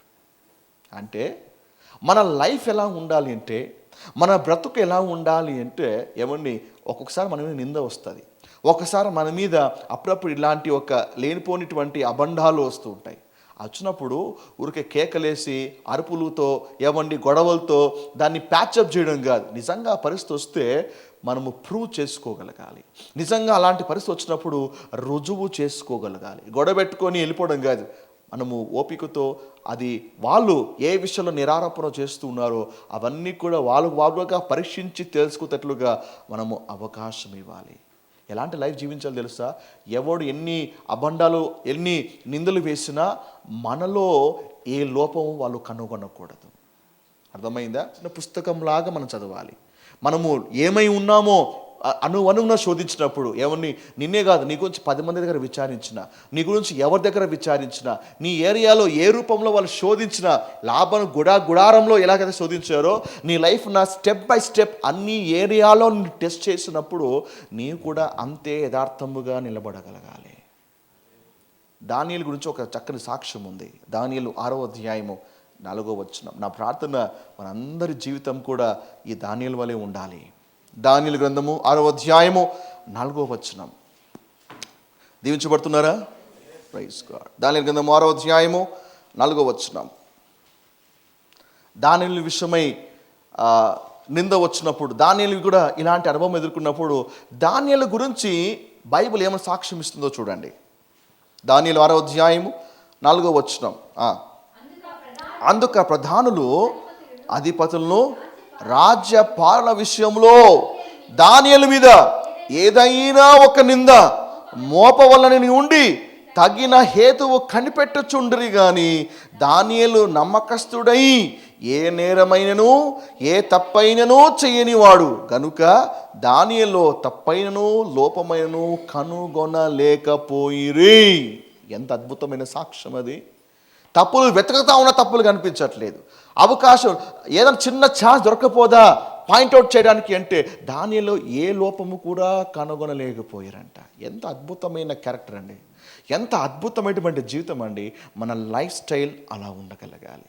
ప్రజలు పాయింట్అవుట్ చేయడానికి, ప్రజలు ఏమని మరి ఆ విషయంలో బ్లేమ్ చేయడానికి అవకాశం ఇవ్వకూడదు. వాదలాడడానికి, చెవులు గొరకడానికి, ఏమండి గుసగుసలాడడానికి కూడా అవకాశం ఇవ్వకున్నట్లుగా మన క్యారెక్టర్ని మనము బిల్డప్ చేసుకోగలగాలి. లోకం ఎత్తుపోటు నాకెందుకండి, లోకం ఏమన్నాను అనుకోండి, ఐ డోంట్ కేర్ అన్నటువంటి గుడ్డిగా ఉండకూడదండి. తెరవబడిన పుస్తకంలా ఉండాలి. క్రైస్తవుడు చదివినా, లోకస్తుడు చదివినా ఏమండి మనది తెరవబడిన పుస్తకంలాగా ప్లెయిన్గా ఉండాలి, దాపరికాలు ఉండకూడదు. హల్లెలూయా. నాకు తెలుసు అండి, నా గురించి నా ప్రభు తెలుసు అండి, అది చాలండి, ఎవరు సరే అర్థం చేసుకున్నా అర్థం చేసుకోకపోయినా నాకు సంబంధం లేదు అన్నము అది మూర్ఖత్వం. అది దానియేలులో లోకస్తులే లోపము వెతకడానికి ప్రయత్నం చేస్తున్నా వాళ్ళు ఆయనలో ఏ లోపము కనుగొనలేకపోయారంట. మన లైఫ్ అలా ఉండగలగాలి. హల్లెలూయా. 1 తిమోతి 5వ అధ్యాయం 14వ వచనంలో లేఖనం ఈ విధంగా సెలవిస్తూ ఉంది. ఏమని? నిందించుటకు విరోధికి అవకాశం ఇవ్వకుండా ఉండాలని కోరుతూ ఉన్నాను. నిందించుటకు విరోధికి అవకాశం ఇవ్వద్దండి. అంటే విరోధి ఎప్పుడెప్పుడు నీ మీద నిందలు వేయాలని చూస్తూ ఉంటాడు. వానికి అవకాశం ఇవ్వకున్నట్లుగా ఉండాలి. నీ మాటలోను, నీ ప్రవర్తనలోను, నీ చేష్టలోను అన్నిట్లో కూడా అవకాశం ఎవరికి ఇవ్వకూడదు. కాబట్టి చాలా జాగ్రత్తగా మన భక్తిని మనము లీడ్ చేయగలగాలి. హల్లెలూయా. తీతు రాసిన పత్రిక 2వ అధ్యాయము 7 నుంచి 8 వచనాలు. తీతు రాసిన పత్రిక 2వ అధ్యాయము 7 నుంచి 8 వచనాలు. ఇది చాలా అద్భుతమైనటువంటి మాట. ఒకసారి అందరు కలిసి ఈ లేఖనాన్ని చదువుదామా? తీతు రాసిన పత్రిక 2వ అధ్యాయము 7 నుంచి 8 వచనాల్లో మరి అక్కడ లేఖనం ఏముంటుందో చూద్దాం. చాలామంది అనుకుంటారు కదా, ఎవరైతే పోతే నాకెందుకు లేని అనుకుంటారు. కాదు, పరపక్షమందు ఉండవాడు మనల్ని గూర్చి చెడు మాట ఏదో చెప్పనేరక సిగ్గుపడినట్లు అన్నిటి యందు నిన్ను నీవే సత్కార విషయమై మాదిరికరంగా కనపరుచుకునుము. పరపక్షమందున్నవాడు, మన పక్షం కాదు, పరపక్షమందున్నవాడు మనల్ని గూర్చి చెడ్డ మాట ఏదియో చెప్పనేరకున్నట్లుగా వాడు సిగ్గుపడాలండి. ఆ మాట అన్నందుకు ఆ విధంగా ఉండాలి. అన్నిటి యందు నిన్ను నీవే సత్కార విషయమై మాదిరికరంగా కనపరుచుకో. నీ ఉపదేశము మోసం లేనిదిగాను మాన్యమైనదిగాను నిరాక్షేపమైన హితవాక్యముతో కూడినదిగాను ఉండాలి. కాబట్టి పరపక్షమందు వాళ్ళు కూడా ఉన్నారు. ఏమండి, మనం చూసేది విశ్వాసులే కాదు, అవిశ్వాసులు ఉన్నారు. పరపక్షమందు వాళ్ళు కూడా ఉన్నారు. ఏమండి, అన్యుడు కూడా మనకు చెడ్డ మాట మాట్లాడకూడదండి. అర్థమవుతుందా? మన ఏమి ఎరగనివాడు, మన విరోధి కూడా మన గురించి చెడ్డ మాట మాట్లాడుకున్నట్లుగా మన క్యారెక్టర్ బిల్డప్ చేసుకోగలగా. చెడ్డ మాట ఏది చెప్పనేరక సిగ్గుపడినట్లు అన్నిటి యందు చెప్పండి, అన్నిటి యందు మనము ఏమండి మాదిరికరంగా ఉండాలి. కాబట్టి బిలీవర్స్కి రోల్ మోడల్గా ఉండాలి, పరపక్షమందు ఉన్న వాళ్ళకి కూడా మన రోల్ మోడల్గా ఉండాలి. అలాంటి లైఫ్ స్టైల్ని దేవుడు మనకు అనుగ్రహించును కాక. యాకోబు వలె ఇలాంటి ఇంటిగ్రిటీని మనం మెయింటైన్ చేయగలగాలి. ధైర్యంగా అన్నాడు, లాభంతో చెక్ చేసుకోవాల్సి ఉంటే. ఒకళ్ళు ఎవరన్నా అన్నారా కాబట్టి ఏం చేయాలి? డిఫెండ్ చేయకూడదు. అయ్యా ప్లీజ్ ఒకసారి స్కాన్ చేసుకోండి, కావాల్సింటే వెతకండి, కావాల్సింటే ఈ విషయాన్ని మీకు సపోర్ట్ చేస్తాను. మీకు అనుమానం తీరేంత వరకు నా సహకారం మీకు పూర్తిగా ఉంటుంది. కాబట్టి లాభాన్ని వెతికినప్పుడు యాకోబు లాభాన్ని మీద పగబట్టట్లేదు, కానీ ఇంకా వెతకండి అని యాకోబుకి అవకాశం ఇచ్చాడు. అవునా? ఎవరు అన్నారన్నప్పుడు వాళ్ళ మీద మనం ఎగిరి గంతులేయడం కాదు. ఏం చేయాలి? అయ్యా కావాల్సింటే వెతకండి, అయ్యా మీకోసం మీకు నేను సపోర్ట్ చేస్తాను, మీరు పరీక్షించండి, మీరు శోధించండి, మీరు అడిగినందుకు స్తోత్రం. ఎందుకంటే అడిగిన వాళ్ళు చాలామంది ఉన్నారు. మీరు అడిగారు కదా, మీరు దాన్ని శోధించి అనుమానాన్ని నివృత్తి చేసుకోండి, ఈ విషయంలో నీ సహాయం చేస్తాను. ఇది మంచి క్యారెక్టర్ అండ్ మంచి క్వాలిటీ. బట్ ఎప్పుడైతే నువ్వు డిఫెండ్ చేస్తూ హైడ్ చేస్తున్నావంటే నువ్వు తప్పు చేయకపోయినా నువ్వు తప్పు చేసిన వాడివే. యాకోబులాగా ఏం చేయాలి? Any time please come and search, I'm like an open book అన్నట్టుగా ఉంటే ఎంత అద్భుతమైన జీవితం అది. వాను అన్నీ వెతుకుతాడు కానీ ఏమి దొరకదు. యాకోబు నిలదీస్తాడు. యాకోబు నిలదీస్తున్నప్పుడు లాభం దగ్గర జవాబు లేదు. యాకోబు అంటాడు కదా, మరి ఏమి దొరికిందో నా ముందర పెట్టు, నా గుడాలంతా కూడా వెతుకు అని తెరవబడినటువంటి ఒక పుస్తకం వలె యాకోబు లాభానికి అవకాశం ఇస్తాడు వెతకమని. కానీ యాకోబులో ఏ లోపం కూడా దొరకదు. అయితే యాకోబు ఈ విధంగా ఆన్సర్ ఇస్తున్నాడు, అంతటితో ఆగకోకుండా ఈ విధంగా ఆన్సర్ ఇస్తున్నాడు. ఏమని? ఈ 60 ఏండ్లు నేను నీ యొద్ద నుంటిని నీ గొర్రెలైనను మేకలైనను ఈడ్చుకొని పోలేదు. అంటే యాకోబు లాబాన్ దగ్గర ఏ విధంగా పరిచర్య చేస్తాడో అవన్నీ కూడా తిరిగి లాభానికి గుర్తు చేస్తున్నాడు. సరిగ్గా మాట్లాడాలి. యాకోబు లాభం దగ్గర ఏ విధంగా పరిచయం చేస్తాడో కొన్ని విషయాలు యాకోబుకి లాభానికి జ్ఞాపకం చేస్తున్నాడు. యాకోబు చిత్రం వంటి ఇప్పుడు మనం ఏమైతే ధ్యానించబోతున్నామో యాకోబు మాటలు, ఈ యాకోబు చెప్పిన మాటలు ఈరోజు ప్రతి సేవకుని జీవితంలో నెరవేర్చబడాలి. అంటే మినిస్ట్రీకి సంబంధించినటువంటి కీలకమైన విషయాలు యాకోబు చెప్పినటువంటి స్టేట్మెంట్లు మనకు కనిపిస్తాయి. యాకోబు ఏమంటున్నాడు? ఈ 20 ఏండ్లు నేను నీ యొద్ద ఉంటుని నీ గొర్రెలనైనను మేకలను ఈడ్చుకొని పోలేదు అన్న మాట గమనించాలి. ఏంటంటే ఈడ్చుకొని పోవటం అంటే ఏంటంటే, ఇప్పుడు గొర్రె మామూలుగా జర్మనీ ఇవ్వాలి, ఓకే, క్యారింగ్ టైంలో మరి సరిగ్గా జాగ్రత్తగా చూసుకోకపోతే మరి ఆ గొర్రె సరిగ్గా ఈనకపోవచ్చు, లేకపోతే పుట్టుబంటి గొర్రె పిల్ల చనిపోవచ్చు. అయితే యాకోబు ఏమంటున్నాడంటే, నీ గొర్రెలను మేపుతా ఉన్నా, అయితే ఈ షీ గోట్స్ కానీ షీప్స్ కానీ ఈ డెలివరీ పీరియడ్లో ఏది కూడా నష్టపోలే, అంతగా మీ యొక్క గొర్రెల్ని నేను కాశాను, అంతగా గొర్రెల్ని అభివృద్ధి పరిచాను అని అంటున్నాడు. ఇన్ ద సేమ్ వే నాయకుడు కూడా అనేటువంటి వాడు కూడా ఎవరంటే గొర్రెల్ని మేపేటువంటి వాడు, కాపరి గొర్రెల్ని మేపేటువంటి వాడు, లీడర్ గొర్రెల్ని నడిపించేటువంటి వాడు. ఈ లీడర్షిప్లో కూడా ఎవరైనైతే దేవుడు మన కింద నాయకత్వం కింద ఉంచాడో, ఎవరైతే దేవుడు మన లీడర్షిప్ కింద ఉంచాడో అలాంటి వాళ్ళు ఎవరు కూడా ఎవరిని ఈచుకొని పోయే అనుభవం వాళ్ళకు ఉండకూడదు. ప్రతి గొర్రె చక్కగా ఈనగలగాలి, ప్రతి గొర్రె కూడా చక్కగా బిడ్డకు జన్మనివ్వగలగాలి, ప్రతి గొర్రె కూడా చక్కగా పోషించబడాలి. అలాంటి కేర్ తీసుకుంటేనే మంద చాలా ఫాస్ట్గా పెరుగుతుంది, మంద చాలా వేగముగా అభివృద్ధి చెందుతుంది. ఆమేన్, హల్లెలూయా. అంటే యాకోబు గొర్రెల విషయంలో నెగ్లెక్ట్గా లేడు అని, శ్రద్ధ కలిగి ఉన్నాడు అని యాకోబు తన స్టేట్మెంట్లో మాట్లాడుతున్నాడు. కాబట్టి గొర్రెల్ని మేపుట అనేది ఒక ప్రొఫెషన్ కాదు, అది ఒక ప్యాషన్గా ఉండాలి. చాలామంది సేవకులకి సేవ అంటే ఒక ప్రొఫెషన్గా మారిపోయింది, ప్యాషన్గా లేదు. ప్రొఫెషన్ అంటే ఏదో ఆశించడము, ఏదో పొందుకున్నటువంటి ఒక తలంపుతో సేవ చేస్తూ ఉంటారు. అలాంటి ఒక ప్రొఫెషన్లో ఉన్నవాడు గొర్రెలు ఏమైనా కూడా పర్లేదన్నట్టుగా ఉంటాడు, కానీ బట్ ప్యాషన్ ఉన్నవాడు చాలా కేర్ఫుల్గా, చాలా జాగ్రత్తగా గొర్రెల్ని మేపేవాడుగా ఉన్నాడు. So ministry should be your passion, not your profession. ఆమేన్. రెండవది యాకోబు అంటున్నాడు, నీ పొట్టేళ్లను నేను తినలేదు. అంటే యాకోబు ఆధ్వర్యంలో మందలు ఉన్నాయి. యాకోబు అనిపించవచ్చు, ఎప్పుడు కూడా మా ఇంట్లో రొట్టెను లేకుంటే పప్పు చేస్తున్నారు కదా, ఇన్ని గొర్రెలు నా కాడ ఉన్నాయి, ఒక్క గొర్రెను కోసుకొని ఓ రోజు మటన్ బిర్యానీ చేసుకుంటే ఏమవుతుంది? ఒక లాభం అడిగి అనుకోండి, తోడేలు వచ్చి తీసుకెళ్ళిపోయిందని చెప్పింటే అయిపోతుండే. కానీ యాకోబు ఎక్కడా కూడా ఏ పొట్టేలను ఏ మేకపిల్లను కూడా తన స్వార్థం కోసము వాడలేదు. అన్నాడు కదా, నీ పొట్టేలను నేను తినలేదు, నువ్వు ఎన్నైతే ఇచ్చావో దేన్ని కూడా ముట్టక నా స్వార్థము కొరకు, నా స్వప్రయోజనం కొరకు నువ్వు నాకు ఇచ్చిన దాంట్లో ఏ ఒక్కటి కూడా నేను ముట్టలేదు అని యాకోబు మాట్లాడుతున్నాడు. అంటే నిస్వార్థమైనటువంటి ఒక సేవ ఇక్కడ మనకు స్పష్టంగా కనిపిస్తూ ఉంది.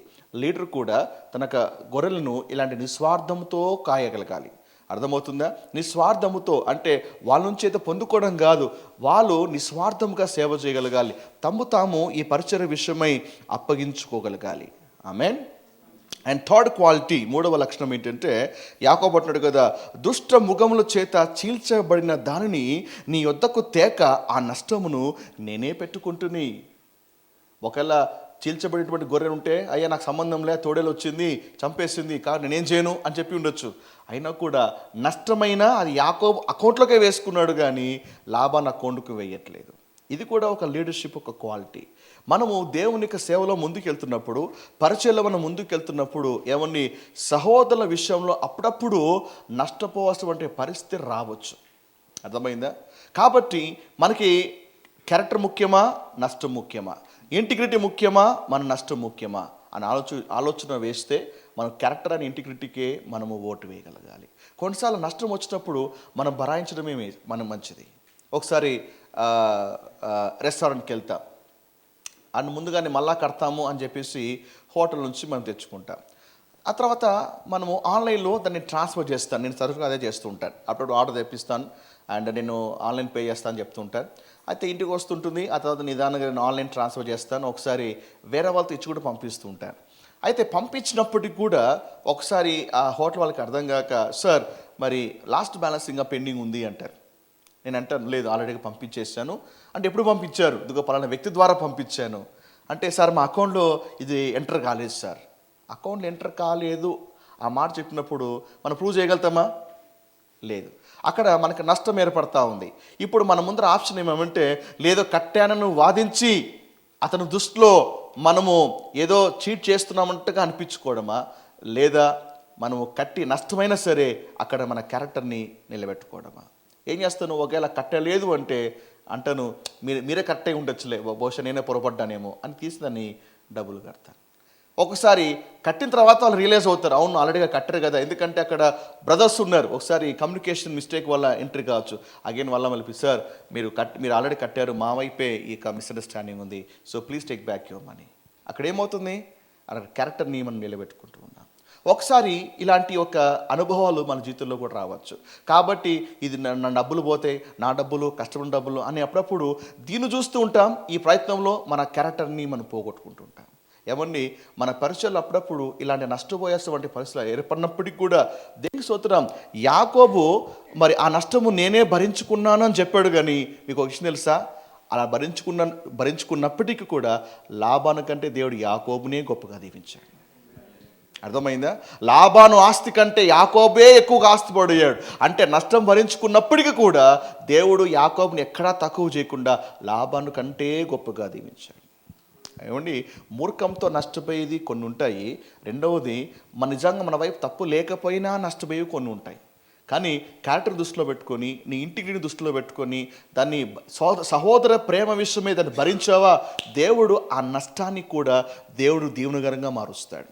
దేవుడు అక్కడ నువ్వు పోగొట్టుకున్నది ఇంకో రూపంలో దేవుడు సమృద్ధిగా నీకు అనుగ్రహిస్తాడు. So don't hang for money. డబ్బు కోసము దాన్ని వేలాడద్దు, డబ్బు కోసం వాదవాలా చేయదు, డబ్బు కోసం ఆర్గ్యుమెంట్ చేయదు. కొంతమంది అయితే మెటీరియల్ కొరకు, ఏమంటే పేపర్ కరెన్సీ కొరకు, అల్పమైన తుచ్చమైన వాటి కోసము లోకస్తుల కంటే ఘోరంగా కొట్లాడుతూ ఆర్గ్యుమెంట్లు చేస్తూ ఉంటారు. దానికోసము సహోదరులు కొట్లాడుకోవడం ఏంటి? దానికోసము సహోదరులు ఆర్గ్యుమెంట్ చేయడం ఏంటి? గొడవపడడం ఏంటి? మనస్పర్ధ రావడం ఏంటి? అల్పమైన తుచ్చమైన వాటి కొరకు ఏమంటే సహోదర ప్రేమలో చిచ్చులు రావాలా? ఎస్, ఒకవేళ మరి అలాంటి పరిస్థితి వస్తున్న మనకున్న వాటిని వదులుకున్నా పర్లేదు, కానీ సహోదర ప్రేమను మనం కాపాడుకోగలగాలి. ఒకడు మీ సొత్తులు అపహరించడం మేలు కదా అని పౌలు రాస్తాడు. అంటే దాని అర్థం ఏంటంటే, ఈ ప్రయత్నంలో మనం పోయినా పర్లేదు, కానీ మనది మనం కాపాడుకోగలగాలి. హల్లెలూయా. యాకోబు దగ్గర చెప్పే రైట్స్ ఉన్నాయి, నిజంగా తోడలు వచ్చిందని చెప్పే రైట్స్ ఉన్నాయి. లాభాన్ని కాదండి. ఒకవేళ లాబాను గారు, మామగారు తోడలు వచ్చి 2 మేకలు ఎత్తుకెళ్ళిపోయిందని చెప్పినప్పుడు కూడా లాబాను ఏమనుకుంటాడు? నిజంగా తోడలు ఎత్తుకెళ్ళిపోయిందా, అలా నువ్వే కోసుకుని తిన్నావా కదా? అది బయట చెప్పకపోయినా లాబాను మనసులో అదే ఉంటే కింద ఏమండి యాకోబు సాక్షులు పోగొట్టుకున్నట్టే కదా. లాబానికి ఆ థాట్ కూడా రాకూడదు. అందుకే అన్నాడు కదా, ఆ నష్టం ఏదో నేనే భరించుకున్నాను. ఆమేన్. అందుకే లాబానికి క్వశ్చన్ వేస్తున్నప్పుడు లాబాను కూడా ఆలోచించాలి. అరే, ఇన్నేళ్ళు మరి కూతుల కొరకు ఇన్నేళ్ళు పనిచేశాడు, నా మంద కోసం ఇన్నేళ్ళు, టోటల్ 20 ఏళ్ళు కొలుపు చేశాడు. ఎవరు చెప్పండి, 20 ఏళ్ళలో ఒక్క గొర్రె పిల్లను కూడా తోడలు ఎత్తుకెళ్ళిపోలేదా? ఒక్క మేక పిల్లను కూడా జంతువు దాడి చేసి చంపలేదా? సాధారణంగా గొర్రెలు తీసుకెళ్ళిపోతుంటే ఎన్నో దాడి చేసి తీసుకెళ్ళిపోతుంటాయి. దాదాపు గొర్రెలు మేపుతా ఉంటే ఎలుగుబంట ఒకసారి, సింహం ఒకసారి వచ్చి తీసుకెళ్ళిపోయాయి. అలాంటిది యాకోబు జీవితంలో జరిగి ఉండదా? 20లో ఖచ్చితంగా జరిగి ఉంటుంది. మళ్ళీ లాభాన్ని ఆలోచించుండాలి. అవును, నిజమే కదా, 20 ఏళ్లలో ఒక్క గొర్రె కూడా నష్టపోలేదేంటి అంటే ఎంత కూడా నిజంగా యాకోబే నష్టాన్ని భరించాడు. అందుకే యాకోబు కాదనలేకపోయాడు. ఆమేన్. 4వది ఏమంటున్నాడు? నిద్ర నా కనులకు దూరం అయ్యాడు. అంటే యాకోబు పనిలో విశ్రాంతి లేకుండా కష్టపడ్డాడు, రెస్ట్ అనేది లేకుండా కష్టపడ్డాడు. అంతగా గొర్రెలు మేపాడు, అభివృద్ధిపరిచాడు, ఆస్తి పెంచాడు. అంటే అంతే హార్డ్ వర్క్ యాకోబు చేస్తూ ఉన్నాడు. కనులకు నిద్ర లేకుండా కాస్తూ ఉన్నాడు. మినిస్ట్రీలో ఇలాంటి డెడికేషన్ ఉండాలి, మినిస్ట్రీలో ఇలాంటి ప్యాషన్ ఉండాలి. కష్టం మించి మన లిమిట్స్ని దాటి మనము పని చేస్తే తప్పకుండా ఫలితం ఉంటుంది. యాకోబు నిద్రపోలేదు. కంటికి నిద్ర అనేది దేవుని యొక్క ఒక దర్శనం నుంచి దూరం చేస్తుంది. నిద్ర దేవుని పనికి ఆటంకము కలుగజేస్తుంది. సో ఈ నిద్ర ఏంటి అంటే మన భౌతిక నిద్రనే కాదు, ఆత్మీయ నిద్రను కూడా మనం పోల్చవచ్చు. If you are spiritually sleeping, నువ్వు ఆత్మీయంగా నిద్రావస్థలో ఉంటే దేవుని పనికి చాలా ఆటంకంగా ఉంటుంది. అందుకే ఆత్మీయముగా మెలకువగా కలిగి ఉండటం చాలా ప్రాముఖ్యం. సాతాను నిన్ను ఎప్పుడు దాడి చేస్తాడో తెలుసా? నువ్వు మెలకుగా ఉన్నప్పుడు కాదు, నువ్వు పడుకున్నప్పుడే దాడి చేస్తాడు. నువ్వు యాక్టివ్గా ఉన్నప్పుడు, ప్రేయర్ఫుల్గా ఉన్నప్పుడు, నువ్వు ఆత్మతో అభిషేకించబడుతున్నప్పుడు, స్పిరిచువల్గా జూమ్లో ఉన్నప్పుడు, అప్పుడు వాడు నిన్ను దాడి చేయడు. వాడు వెయిట్ చేస్తాడు. నువ్వు ఎప్పుడెప్పుడు బలహీనంగా మారుతావా, ఎప్పుడెప్పుడు చాలా వీక్గా ఉంటావా, వాడు అదను చూసి, అవకాశం చూసి దాడి చేస్తాడు. అందుకే నీ నిద్ర టైం వరకు వాడు వెయిట్ చేస్తాడు. స్పిరిచువల్గా కాస్త డౌన్ అయ్యి ఆత్మీయ నిద్రావస్థకు వచ్చావా, అక్కడ నుంచి వాడు దాడి మొదలు పెడతాడు. ఏమంటే యేసుప్రభువు వారిని ఎప్పుడు బంధించారు చెప్పండి? యేసుప్రభువు వారు ఎప్పుడు బంధించారంటే గెత్సేమనే తోటలో ప్రార్థన చేస్తూ ఉంటే శిష్యులు పేతురు, యోహాను, యాకోబులు ఏం చేస్తున్నారు? అక్కడ నిద్రపోతూ ఉన్నారు. అంటే వీళ్ళు నిద్రపోతున్న టైంలో యేసుప్రభువు వారిని బంధించారు. అంటే స్పిరిచువల్గా శత్రువు కూడా ఎలాంటి వాడంటే మన నిద్రపోతున్న టైంలో మనకున్న బ్లెస్సింగ్ మీద దాడి చేస్తాడు, మన ఫ్యామిలీస్ మీద దాడి చేస్తాడు, మనకున్న వాటి మీద దాడి చేస్తాడు. అందుకే మనం ఆత్మీయముగా మెలకువగా ఉండాలి. ప్రభు అది అంటాడు కదా, మెలకువ కలిగి ప్రార్థన చేయండి, మీరు శోధనలో ప్రవేశించకున్నట్లుగా మెలకువ కలిగి ప్రార్థన చేయండి. అంటే నువ్వు మెలకువగా లేకపోతే శోధనలో పడే అవకాశం ఉంది, మెలకువగా లేకపోతే అనేక శ్రమల్లో పడే అవకాశం ఉంది. అందుకే ప్రతి ఒక్కరు కూడా స్పిరిచువల్గా అలర్ట్నెస్ అనేది చాలా ముఖ్యమైనది. హల్లెలూయా. ఆత్మీయముగా నువ్వు మెలకువగా ఉండగలగాలి. ఆమేన్. నిద్ర నా కన్నులకు దూరమాయను. దేవుడు నీ జీవితంలో పెట్టినది నెరవేరేంత వరకు కళ్ళకు నిద్ర రానివ్వద్దండి. హార్డ్ వర్క్ ఉండాలి. అఫ్కోర్స్ గ్రేస్ కూడా ఉంటుంది. దాని అర్థము నువ్వు హార్డ్ వర్క్ చేయకూడదని కాదు. దేవుని యొక్క వాగ్దానం ఉంది, దాని అర్థము నువ్వు పని చేయకూడదని కాదు. ఆయన వాగ్దానము, ఆయన గ్రేస్ ఉన్నప్పటికీ నువ్వు కూడా అంతే హార్డ్ వర్క్ చేయాలి. నువ్వు ఏమైతే రిజల్ట్ నువ్వు కోరుతున్నావో ఆ రిజల్ట్ నీవు సంపాదించేంత వరకు నువ్వు 7 hours 6 hours ఒక వర్క్ పీరియడ్లో పని చేయకూడదు. దానికి మించి అసలు కళ్ళకు నిద్ర రాకూడదండి. అంతగా నీవు చాలా కష్టపడి పని చేస్తే అంత కఠోరంగా పని చేస్తే అప్పుడు నీ ప్రయాసకు తగ్గటువంటి ఫలితాన్ని కూడా దేవుడిచ్చేవాడుగా ఉన్నాడు. ఆమేన్. హల్లెలూయా. Praise the Lord. 45వ వచనం నుంచి 48వ వచనం. అప్పుడు లాబాను అంటున్నాడు కదా, అందుకు లాబాను, ఈ కుమార్తెలు నా కుమార్తెలు, ఈ కుమారులు నా కుమారులు, ఈ మంద నా మంద, నీ కనపడుచున్నది అంతయు నాది, ఈ నా కుమార్తెలైనటువంటి వీరు కనిన కుమారులు నైనను అని చెప్తూ, కావున నేను నీవును నిబంధన చేసుకుందాము రమ్ము, అది నాకును నీకు మధ్య సాక్షిగా ఉండునని యాకోబుతో ఉత్తరం ఇయ్యగా, యాకోబు ఒక రాయి తీసుకొని దాన్ని స్తంభముగా నిలవబెట్టాను. మరి యాకోబు రాళ్ళు కూర్చుడని తన బంధువులతో చెప్పాను. వారు రాళ్ళు తెచ్చి కుప్ప వేసిరి. అక్కడ వారు ఆ కుప్ప యొద్ద భోజనము చేసిరి. లాబాను దానికి యగర్ షహదూత అని పేరు పెట్టెను. అయితే యాకోబు దానికి గలేదు అని పేరు పెట్టెను. లాబాను, నేను ఈ కుప్ప నాకు నీకు మధ్య సాక్షిగా ఉండునని చెప్పాను కాబట్టి దానికి గలేదని పేరు పెట్టెను. మరియు మనము ఒకరికొకరు దూరముగా ఉండగా యెహోవా నాకును నీకును మధ్య జరుగునది కనిపెట్టునని చెప్పాను కనుక దానికి మిస్పా అను పేరు పెట్టబడెను.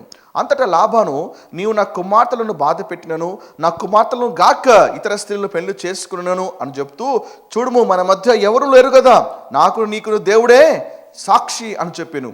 మరి లాబాను, నాకు నీకు మధ్య నేను నిలిపిన ఈ స్తంభమును చూడుము, ఈ కుప్ప చూడుము, హాని చేయవలనని నేను ఈ కుప్ప దాటి నీ యొద్దకు రాకను, నీవు ఈ కుప్పను ఈ స్తంభం దాటి నా యొద్దకు రాకను ఉండుటకును ఈ కుప్ప సాక్షి, ఈ స్తంభమును సాక్షి. అబ్రహాము దేవుడు, నాహోరు దేవుడు, వారి తండ్రి దేవుడు మన మధ్య న్యాయము తీర్చునని చెప్పెను. అప్పుడు యాకోబు తన తండ్రి అయిన ఇస్సాకుకు భయపడి దేవుని తోడని ప్రమాణము చేశాను. కాబట్టి ఈ డిస్కషన్స్ అయిన తర్వాత యాకోబు అంటున్నాడు ఏమని, మామగారు మన మధ్య ఒక నిబంధన చేసుకుందాం, మనం ఒక ఒడంబడిక చేసుకుందాం, ఒక రాయి తీసుకొని దాన్ని స్తంభముగా నిలవబెట్టి అన్న మాట గమనించండి. అంటే వాళ్ళు ఒక నిబంధనకు గుర్తుగా ఆ దినాల్లో ఏం చేసేవాళ్ళంటే రాళ్ళను కుప్పలుగా చేసేవాళ్ళు. ఆ రాళ్ళు కుప్పలుగా చేసి వారి నిబంధనకు సాక్ష్యముగా ఆ కుప్పను అలాగే ఉంచారు. ఎప్పుడు చూసినా కూడా వారు చేసేటువంటి నిబంధనలకు జ్ఞాపకం రావాలి. అందుకే ఇజ్రాయెల్ ప్రజలు కూడా వాళ్ళు యోర్దాను దాటుతూ ఉండగా ప్రభు చెప్పాడు, రాళ్ళను ఏరుకొని దాని మధ్యలో అక్కడ ఉంచండి అని చెప్పాడు. ఎందుకు అని అంటే మరి చూసిన వాళ్ళందరూ కూడా ఇది ఏమై ఉంటుందా అడిగినప్పుడు వాళ్ళకి అది గుర్తు రావాలి అని దేవుడు చెప్పాడు. కాబట్టి it was like A remembrance, అది జ్ఞాపకార్థముగా అది అలా ఉండాలని మరి దేవుడు ఆ విధంగా, అంటే ఆ దినాల్లో వాళ్ళు అలాగ చేసేవారు. అయితే ఆ కుప్పకు లాబాను ఏం పేరు పెట్టారు? యగర్ షాహదూత అని పేరు పెడితే యాకోబేమో దానికి గలేదు అని ఒక పేరు పెట్టాడు. పేరు పెట్టిన తర్వాత అప్పుడు యాకోబు చెప్పిన మాట చూడండి, ఏమని? యెహోవా నాకును నీకును మధ్య జరిగినది కనిపెట్టినని చెప్పాను. ఏం కనిపెట్టారంట? నాకును నీకు మధ్య సాక్షి కుప్ప రెడీ అయిపోయింది. అయితే అంటున్నాడు కదా, నాకు నీకు మధ్య జరుగున్నది దేవుడు కనిపెట్టునుగాక అని మాట్లాడుతూ ఉన్నారు. ఇంతకీ దేవుడు ఏం కనిపెడతాడండి? వీళ్ళేమో దేవుడు కనిపెట్టును అని మాట్లాడుతున్నాడు. ఇంతకీ దేవుడు అసలు దేవుడు కనిపెట్టువాడా? ఎస్, దేవుడు కనిపెట్టువాడు. ఏం కనిపెడతాడు అంటే యోబు 34వ అధ్యాయము 21వ వచనంలో ఏం రాబడిందంటే, మన నడతలన్నీ కనిపెట్టువాడు, మన నడతలు కనిపెట్టువాడు, మన క్రియల్ని మన ప్రవర్తనను కనిపెట్టువాడు అని రాయబడి ఉంది. మలాకి 3వ అధ్యాయం 16వ వచనంలో మన సంభాషణను ఏమని కనిపెట్టువాడు. మనం మాట్లాడుతుండగా ప్రతి సంభాషణ దేవుడు వింటూ ఉంటాడంట. మన నడతలే కాదు, మన సంభాషణ కూడా దేవుడు కనిపెడుతూ ఉన్నాడంట. మొదటి సమూయేలు 16వ అధ్యాయం 7వ వచనంలో రాయబడింది కదా, ఏమండి మాటలు మనకు సంభాషణ మనకు నడతలు మాత్రమే కాదు, మన హృదయాన్ని కూడా కనిపెడుతున్నాడంట. హృదయాన్ని చూచువాడు అని రాయబడి ఉంది. దేనికి స్తోత్రం. వాళ్ళు ఒక నిబంధన చేసుకున్నారు. నిబంధన చేసుకున్నాక 54 నుంచి 55 వచనాలు, యాకోబు ఆ కొండ మీద బలి అర్పించి భోజనము చేయుటకు తన బంధువులను పిలువగా వారు భోజనము చేసి కొండ మీద ఆ రాత్రి వెళ్ళబుచ్చురి. తెల్లవారినప్పుడు లాబాను లేచి తన కుమారులను తన కుమార్తెలను ముద్దు పెట్టుకొని వారిని దీవించి బయలుదేరి తన ఊరికి వెళ్ళిపోయాను.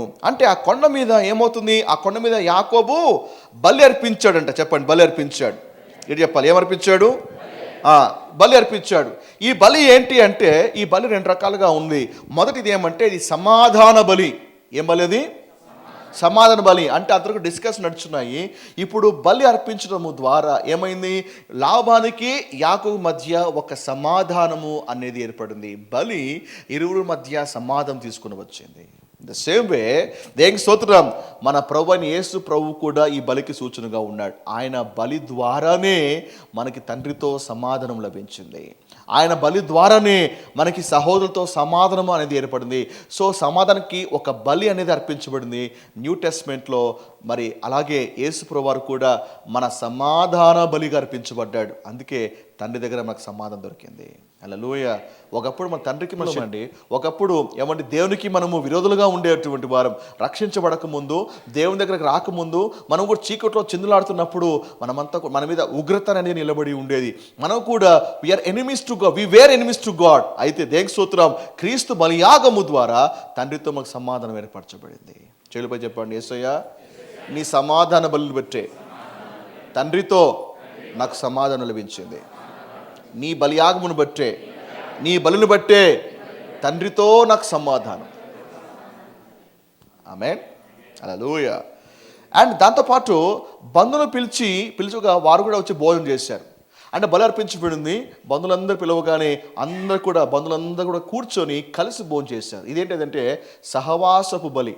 ఈ బలి సమాధానం మాత్రమే కాదు కానీ సహవాసం కూడా ఇచ్చింది. అంటే వాళ్ళందరూ కూడా 2 గ్రూప్స్గా ఉన్నారు, కానీ సహవాసంలోకి వచ్చేసారు. Now they have become one. యేసుక్రీస్తు బలి ఏమని చేసిందో తెలుసా? సమాధానం మాత్రమే కాదు, యేసయ్య చక్కని సహవాసాన్ని కూడా స్థాపించాడు. ఆమేన్. ఈరోజు తండ్రితో నువ్వు సహవాసం చేస్తున్నావన్నా, ఈరోజు యేసుక్రీస్తు వారితో సహవాసం చేస్తున్నామన్నా, పరిశుద్ధాత్మ సహవాసం నీకు లభిస్తుంది అన్నా, లేదా సహోదర సహవాసం నీకు లభిస్తుంది అన్నా యేసుక్రీస్తు ఒక బలియాగమును బట్టే. హల్లెలూయా. By his sacrifice we got peace and fellowship. Amen. హల్లెలూయా. అయితే ఈ యొక్క బలి ఎక్కడ అర్పించిందో చూడండి. ఎక్కడ అర్పించబడింది ఈ బలి? 25వ వచనం చూస్తే యాకోబు ఏ కొండ మీద ఉన్నాడంట?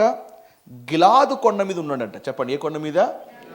యాకోబు ఉన్నటువంటి కొండ. యాకోబు ఏ కొండ చేరుకున్నాడంటే ఆ కొండ పేరు గిలాదు అని రాయబడింది. చెప్పండి, గిలాదు. ఈ గిలాదు అనే పదం ఎప్పుడైనా విన్నారా బైబిల్లో? గిలాదు అని. రైట్. ఈ గిలాదు మన ప్రభుకి పోలికగా ఉన్నది. ఈ గిలాదు అనే కొండకి కొన్ని విశిష్టతలు ఉన్నాయి. ఏంటంటే ఈ కొండ మీద ఔషధ మూలికలు దొరుకుతాయి. ఈ కొండ మీద ఔషధము మందులు ఇచ్చేటువంటి కొన్ని చెట్లు వనమూలికలు ఆ కొండ మీద దొరుకుతాయి. ఇర్మియా 8:22 ఆ మాట రాయబడి ఉంది. ఏమని? గిలాదులో గుగ్గిలము ఏమీ లేదా, అక్కడ ఏ వైద్యుడు లేడా, నా జనులకు స్వస్థ ఎందుకు కలగబోచున్నది అని రాయబడి ఉంది. అంటే గిలాద్ అనే place it is well known for treatments and well known for medicines.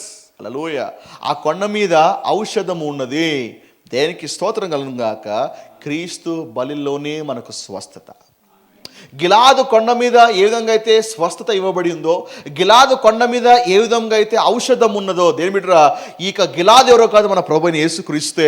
ఆ కొండ మీద, కల్వరి కొండ మీద క్రీస్తు కూడా బలియాగమై ఉన్నాడు. దేనికి స్తోత్రం. ఆయనలోనే మనకు స్వస్థత లభిస్తూ ఉంది.